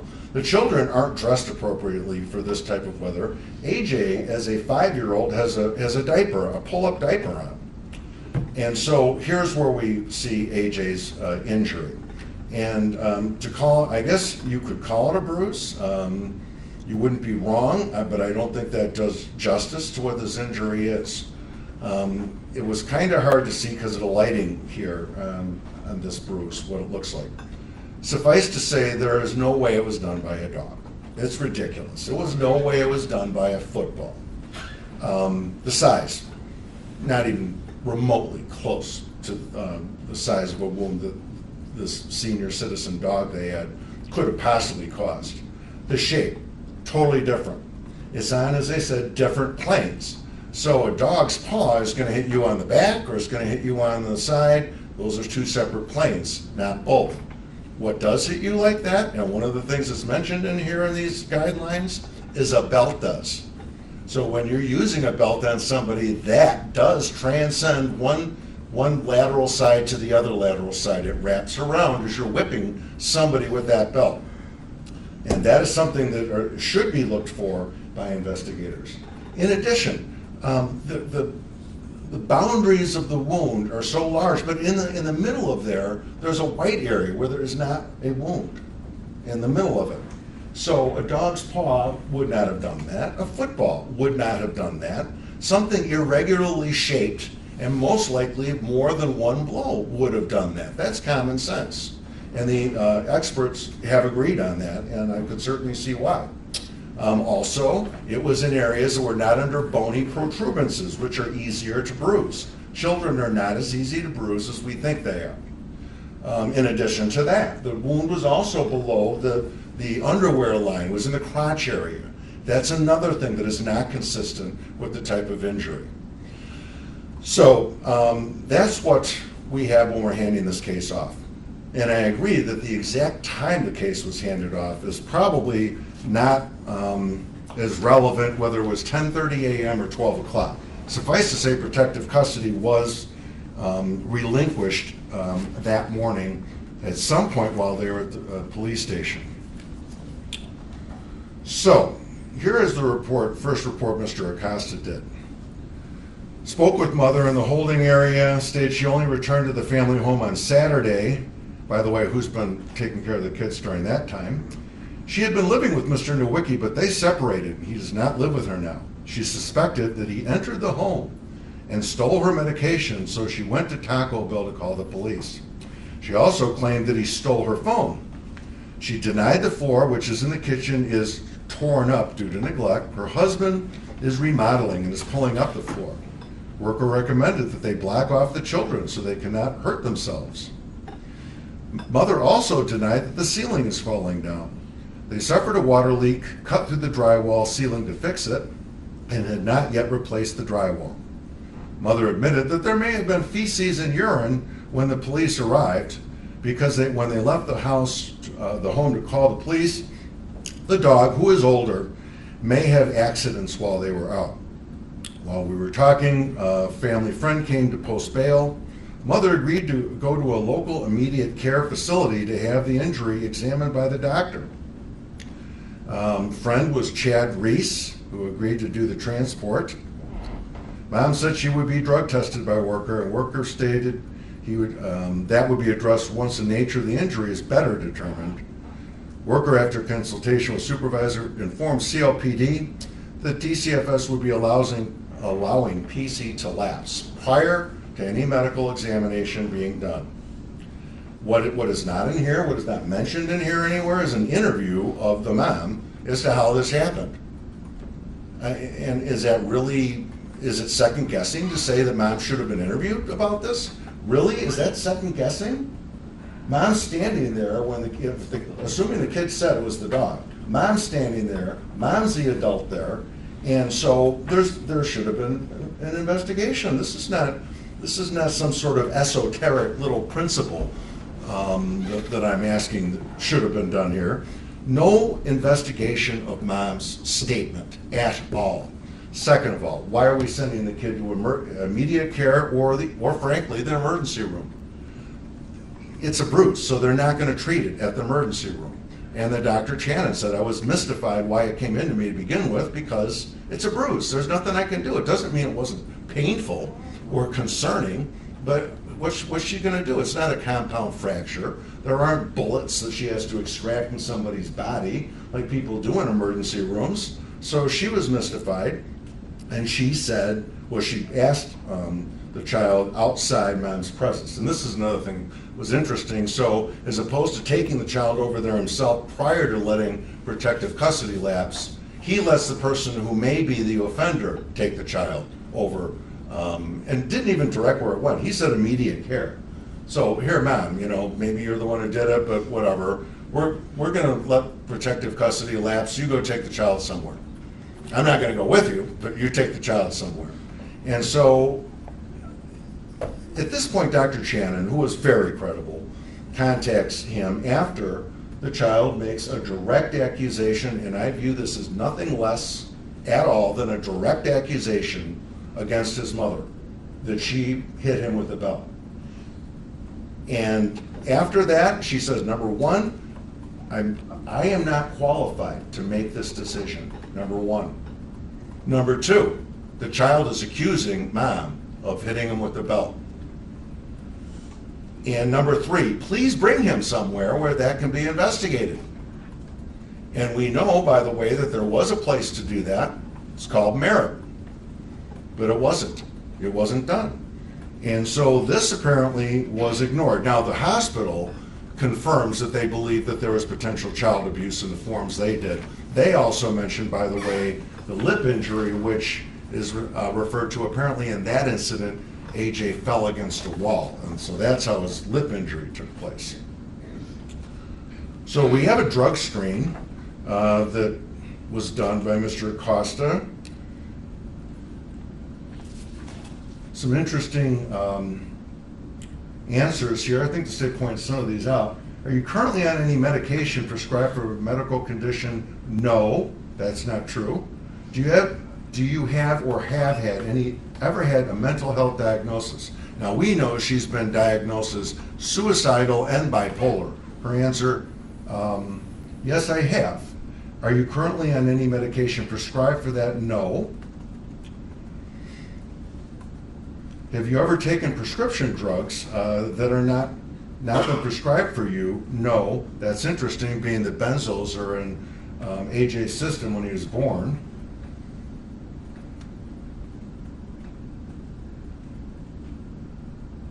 Are you currently or have you been in a substance abuse or methadone maintenance treatment program? If yes, in what year? The answer to that is no. That is an outright lie. There were several, and I'm not going to go through every one of the reports, but she was in Centegra, she was in another hospital, and she was in another drug treatment facility prior to this that she had been discharged from because she stopped showing up at it. Have you ever felt you should cut down on your drinking or drug use? No. Do people criticize your drinking and drug use? No. Have you ever felt guilty about your drinking and drug use? No. All right, so these are all obvious lies. These are all in the record that they're lies. They're in the B series and in the A series. And these were things that were complete lies. At no point does the investigator say she was untruthful on at least 6 separate questions that I asked her.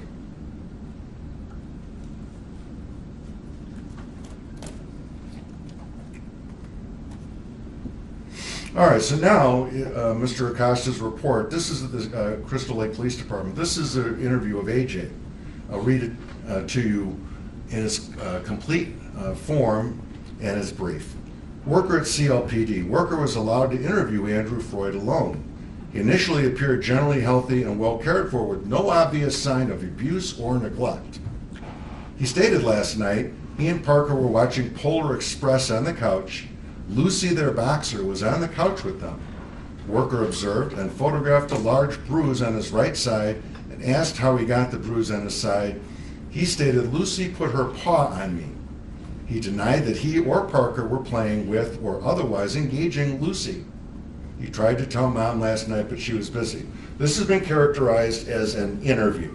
This was, the statements made by him were three sentences. 3 sentences. This is the totality. In this entire investigation, this paragraph is the totality of all the questions that were asked by DCFS of him. The totality of it. So moving on, he took the picture, and the picture we saw before that was sent to Mr. Polovin. Let's move on. Now there's another person. So we've already covered AJ and Mom, so now we have Parker there. I'll read you verbatim what Parker's paragraph is. Worker at CLPD. Worker was allowed to interview Parker Freund with Andrew in the room.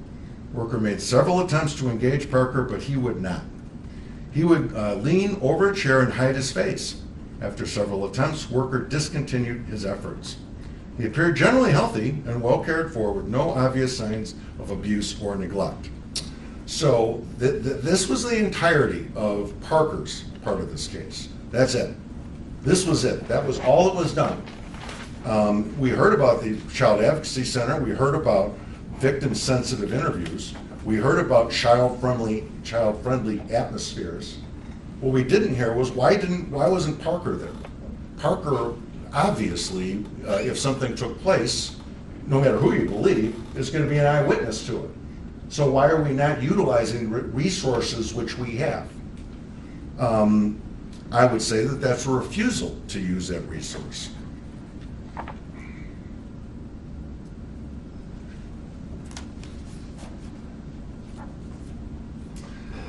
Then we have Mr. Acosta talking to Dr. Channon.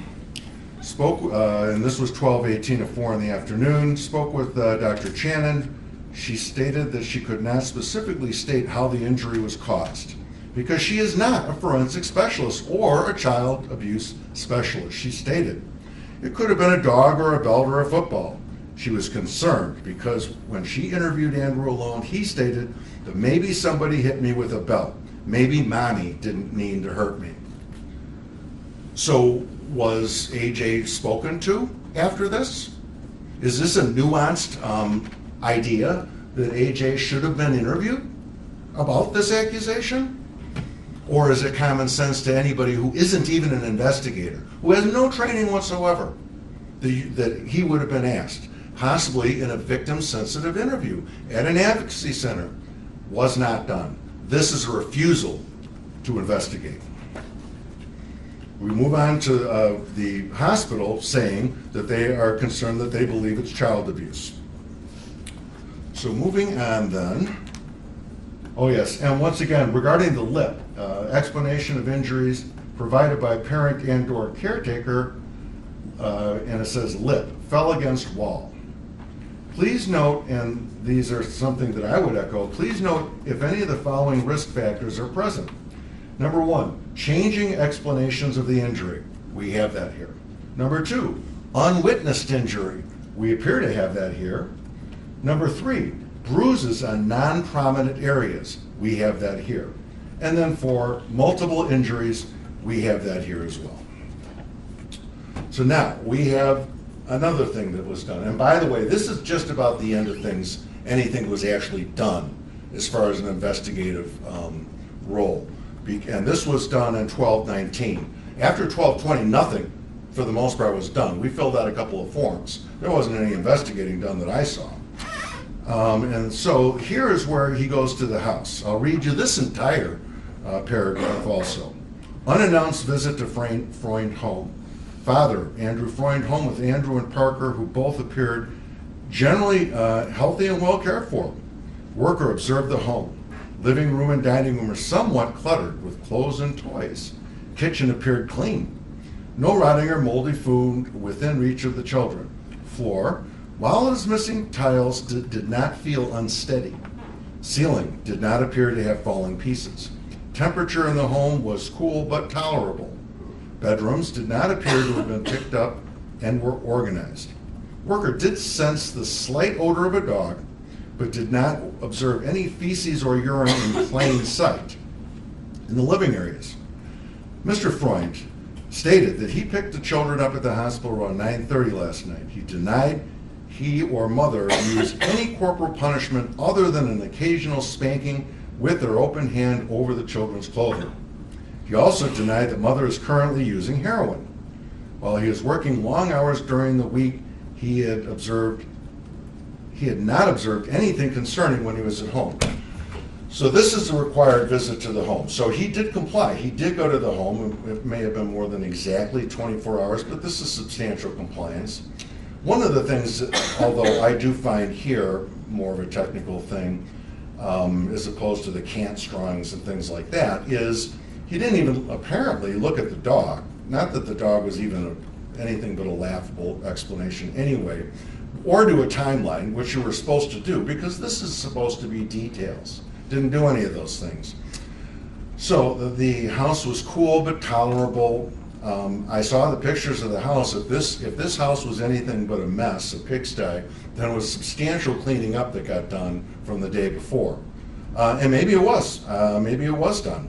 And by the way, this harkens back to the other reports he had access to about pet feces and urine in the house, which, going back to the B series, was an issue.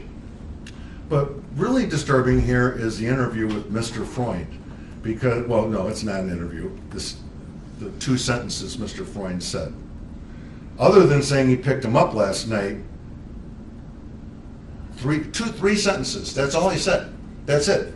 Based on a history that goes back for 5 years, the entire life of this child, all the heroin addiction, all the paramour living there, all of the domestic violence, all of the suicide attempts, all of these incidents that have taken place, there are 2 sentences from Mr. Freund. 2. That is not a detailed interview or conversation or anything else. That is a refusal to investigate. Now, at one point, he did, Mr. Acosta, on the 20th, went back to the B interview, B sequence, spoke to Kathy Gold, who did it. I'll read you, this is what he recounted. Keep in mind that in the B sequence, mom was passed out behind wheel of car, has track marks, kids have unexplained injury, inside out clothes, filthy, dirty, and appear afraid of mom. This is what Mr. Acosta wrote down to summarize that. Spoke with prior CPI. She confirmed details of prior unfounded report. Mom was found asleep in a car, but the children were safe at home with their father. Mother entered treatment soon after incident. None of the other things that would be bells and whistles for anybody are mentioned in there. So perhaps a state's attorney, a judge, a supervisor, somebody's gonna look at this. It's like, well, that looks fine. There's nothing to see here. Okay, so mom had a problem with drug that one day, but they're safe at home with dad. Not mentioning, of course, not only are these other factors that hospital staff brought out true, but not mentioning that DCFS didn't even bother to try and find out what they were seeing at that hospital that day. No questions to dad or anyone else about heroin use. No questions to dad or anyone else about these unfounded, unexplained injuries. None. So that report is actively dishonest and misleading. Going back to the B series, I'm not going to go through this entire thing, but suffice to say that it talks about Joanne abusing prescription drugs and cocaine. This is in the B series. Taking the children up to Wisconsin to buy drugs, and Austin, who is no longer with the mom anymore, sleeps in the basement, and his bedroom is a quote-unquote dumping ground for the animals in the home. There are 6 cats and 2 dogs in the home. There is animal feces and urine throughout the home, but it's very bad in Austin's room. Joanne had a foster child that was removed from the home due to the state of the condition and Joanne's issues. These were things in the series. So once again, this is not a new thing with pet excrement being in the house. This is just another thing that when we utilize critical thinking that we are supposed to use to try and use all of our resources and figure out whether or not this is really happening. Because if this is really happening, this is dangerous to a child. And this was not done. So I'm going to skip ahead for one other thing. This was mentioned briefly. There was a phone call to the physician by Mr. Acosta. I'll read this verbatim also. Spoke to Michelle from Dr. Larkner's office. Andrew was seen for a well child exam 5/3/16. No concerns at that time. Needs immunizations. Parker was seen for a child exam 5/3/16. No concerns at that time. Immunizations are current, but he'll need his 4-year shot soon. This is 2.5 years. 2.5 years after the examination. This child has not been to a doctor for 2.5 years. At that age, needs immunizations, not been to a doctor. 2.5 years. I would have a lot of questions about that. I would think anybody would. So I'm going to sum up, though, with what I consider to be pure fiction. And that is this report that was done near the end called Safety Assessment. Has anybody in the home been violent or out of control? No, that's a lie. Has a caregiver, paramour, member suspected of abuse or neglect that resulted in moderate to severe term who has made a plausible threat of harm to child? No, but then again, there's nothing about Mr. Nowicki being in here who is a heroin addict. And it goes on to, a child is fearful as his or her home situation because of the people living in the home or frequently in the house. So besides the fact that children have a history of being afraid of dad, is nobody even bothered asking about how about the heroin addict that's living in the house with you, that's moving in and out, who's violent, who's suicidal. Not even mentioned in there. A caregiver, paramour, member of the household describes acts towards the child in a predominantly negative manner. Once again, apparently being around the children when you are using heroin and going into a blackout doesn't qualify for those things. In essence, it said no, no, no, no. It said nothing about threats to the child. And so I'll sum up what it says, because safety decision. And so this is what we have at the end, which in essence closed the book on AJ. Parker was seen, appeared generally healthy and well cared for, with no obvious signs of abuse. Andrew was found to have a large bruise on his right trunk, which was caused by his dog. Boxer breed. Doctor said could have been a dog or belt or a football. Now I'm going to stop right there. It doesn't say anything here about accusing mom of doing this. This report goes back to the football, goes back to the dog. Though I think they call the media burying the lead. Well, the lead here is mom was accused of by child of inflicting these injuries with a belt. There's no mention of this here. This is dishonest. If a state's attorney looks at this, who's reviewing this case, if a supervisor looks at this, who's reviewing this case, if anybody looks at this who's reviewing this case, they are going to not see the accusation of mom causing these injuries. Home was found by CLPD to be cluttered and have animal urine present. Worker visited the home the next day, found the sleeping areas appropriate. Dining and living rooms were cluttered with clothes and toys, but no clear safety concerns or hazards observed. I'm not going to repeat everything that I've just said. I have gone through probably 24 things that are highly concerning, even outside the bruises and injuries that were on AJ, about the chaotic upbringing, the drug-addled upbringing, the filthy state of the home, and the history of mental illness, suicide, and drug addiction. None of this appears to be mentioned in here, but I specifically find the failure to mention the accusation of mom, that is a lie. Was there a good reason to not take the child to Merritt? No, of course there wasn't. Merritt would have looked at it, and they basically told you, they're very cautious. They didn't see AJ in person, but they said these are concerning injuries, and they said why. And there's a lot of reasons why. And people do look for belts, because unfortunately there's a lot of people who discipline kids with belts, and belts wrap around kids, and belts cause the kind of injuries that we saw in this case here.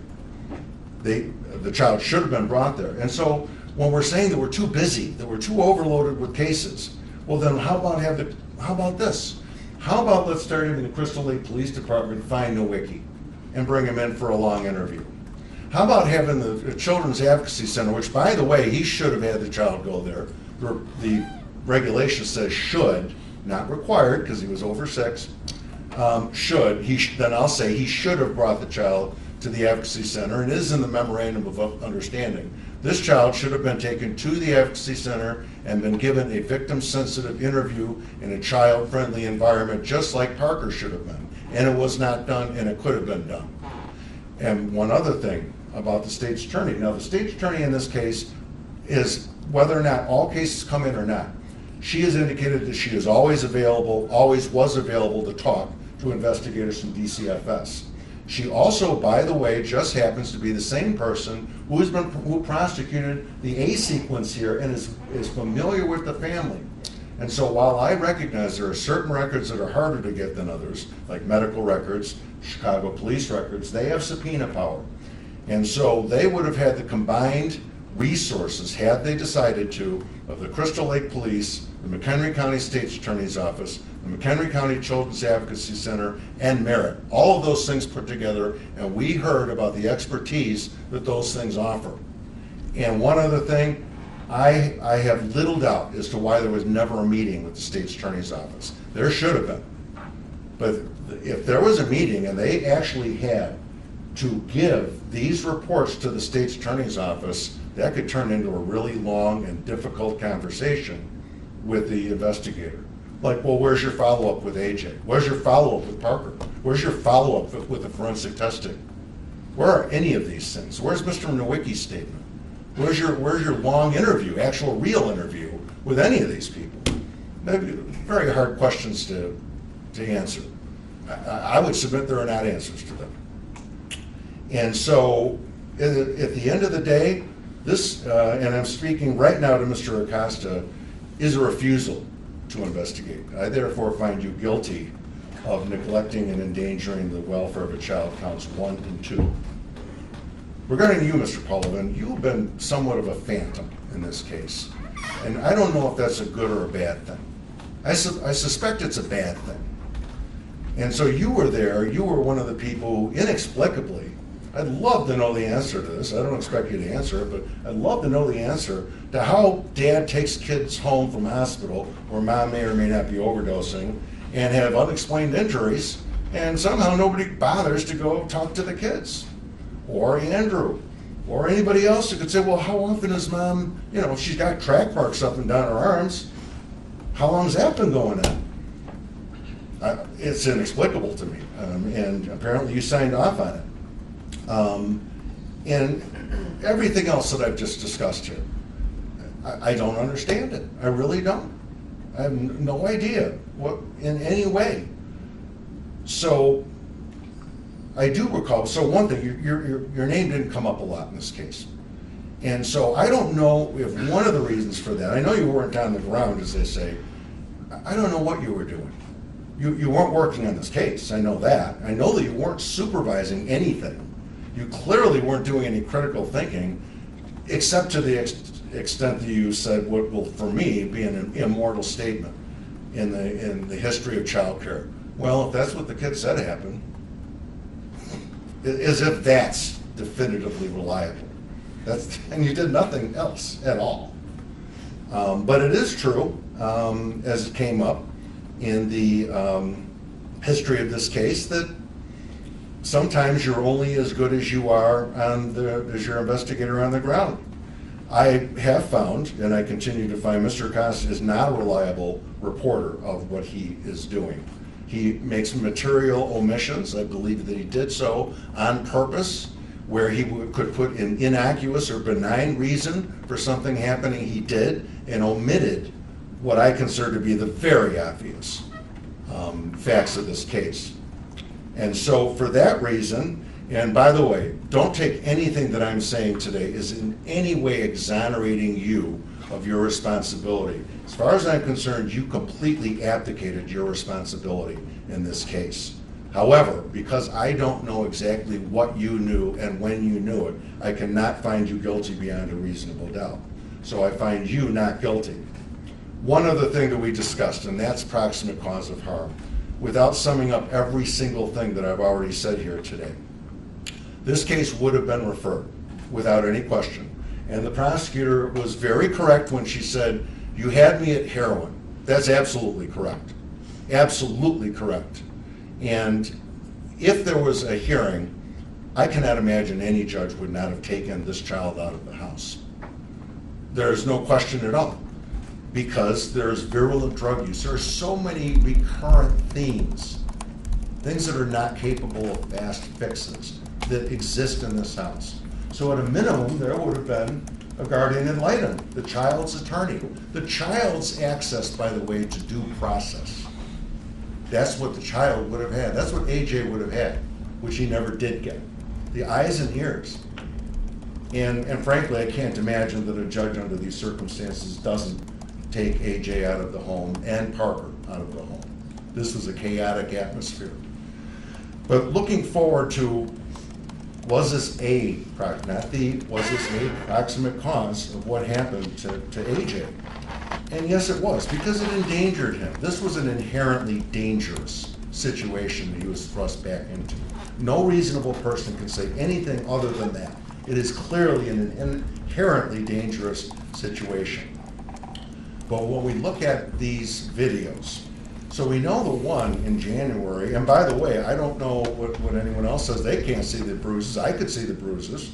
He's in the back of the car. For those who haven't seen this, Mom is berating AJ about some slight to her senses or something like that, and continuously is playing with the phone in the car to get a better view of AJ's face while she's doing it. So the phone's in the front seat somewhere, maybe it's on the dashboard or something, and it shows AJ in the back. It's clearly cold out. He's got a hat on. He's got a coat on, and she keeps repeating this. These nonsensical questions about how you're going to get me in trouble and things like that. You can very clearly see a bruise on AJ. And one of the things that one of the doctors said, Soder, I believe, is that there's a cycle to abuse. The types of warning signs, other than the obvious ones which we've discussed here today, which come into play. And that's number one, failure to bond with the child. That happened here. 18 months that he was not with the child. Diagnosis of mental health issue. That happened here. Diagnosis, and that includes, by the way, suicidal ideation. Domestic violence, which of course we have here. But one of the things that she noted was AJ still had his blonde hair. And eventually, his head was shaved in the very haunting video that we saw at the end was one of the first things that struck me. I noticed it actually before I noticed almost anything else, was his hair had been completely shaven off. And the doctor said that's very common where somebody's being tortured, because that is taking away their dignity. And that was just another thing that was done to AJ here. If there were eyes and ears, would mom have done that to him when the guardian ad litem might be coming over?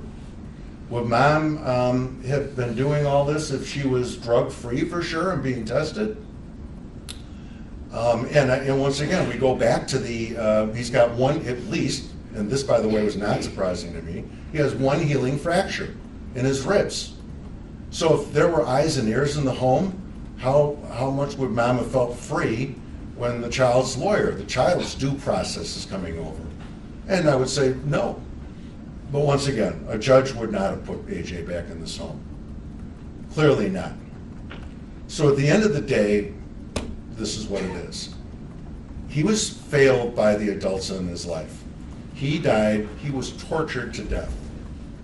He deserved due process. AJ never got due process from DCFS. He died suffering, and I hold the two of you and DCFS responsible for that. All right, so that having been said, sir, you were released from bond, pre-sentence investigation? Judge, review cuts 45 days. All right, 45 days. Are there any particular components of the pre-sentence investigation that were requested? No. All right, defense, any particular components of it you would like? No, Judge. All right, so post-trial motions within 30 days, and what I'm gonna set a court date via Zoom just to acknowledge receipt of the post-trial motion, as well as any state's response. Both sides, please send me courtesy copies of the motion. So, that said, how about December 13, and that will be for a status of filing and to set a hearing date. It's fine with the state, Judge. It's fine. Okay, very good, and that will be in courtroom 812 in Lake County via Zoom. And Madam Clerk, here are the exhibits.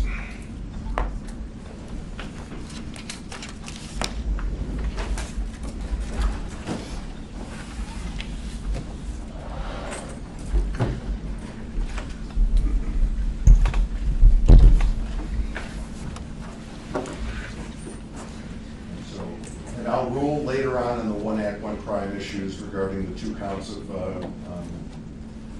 counts 1 and 2, and also pursuant to the recent case law in the 2nd District and a published decision which says the two charges are mutually exclusive.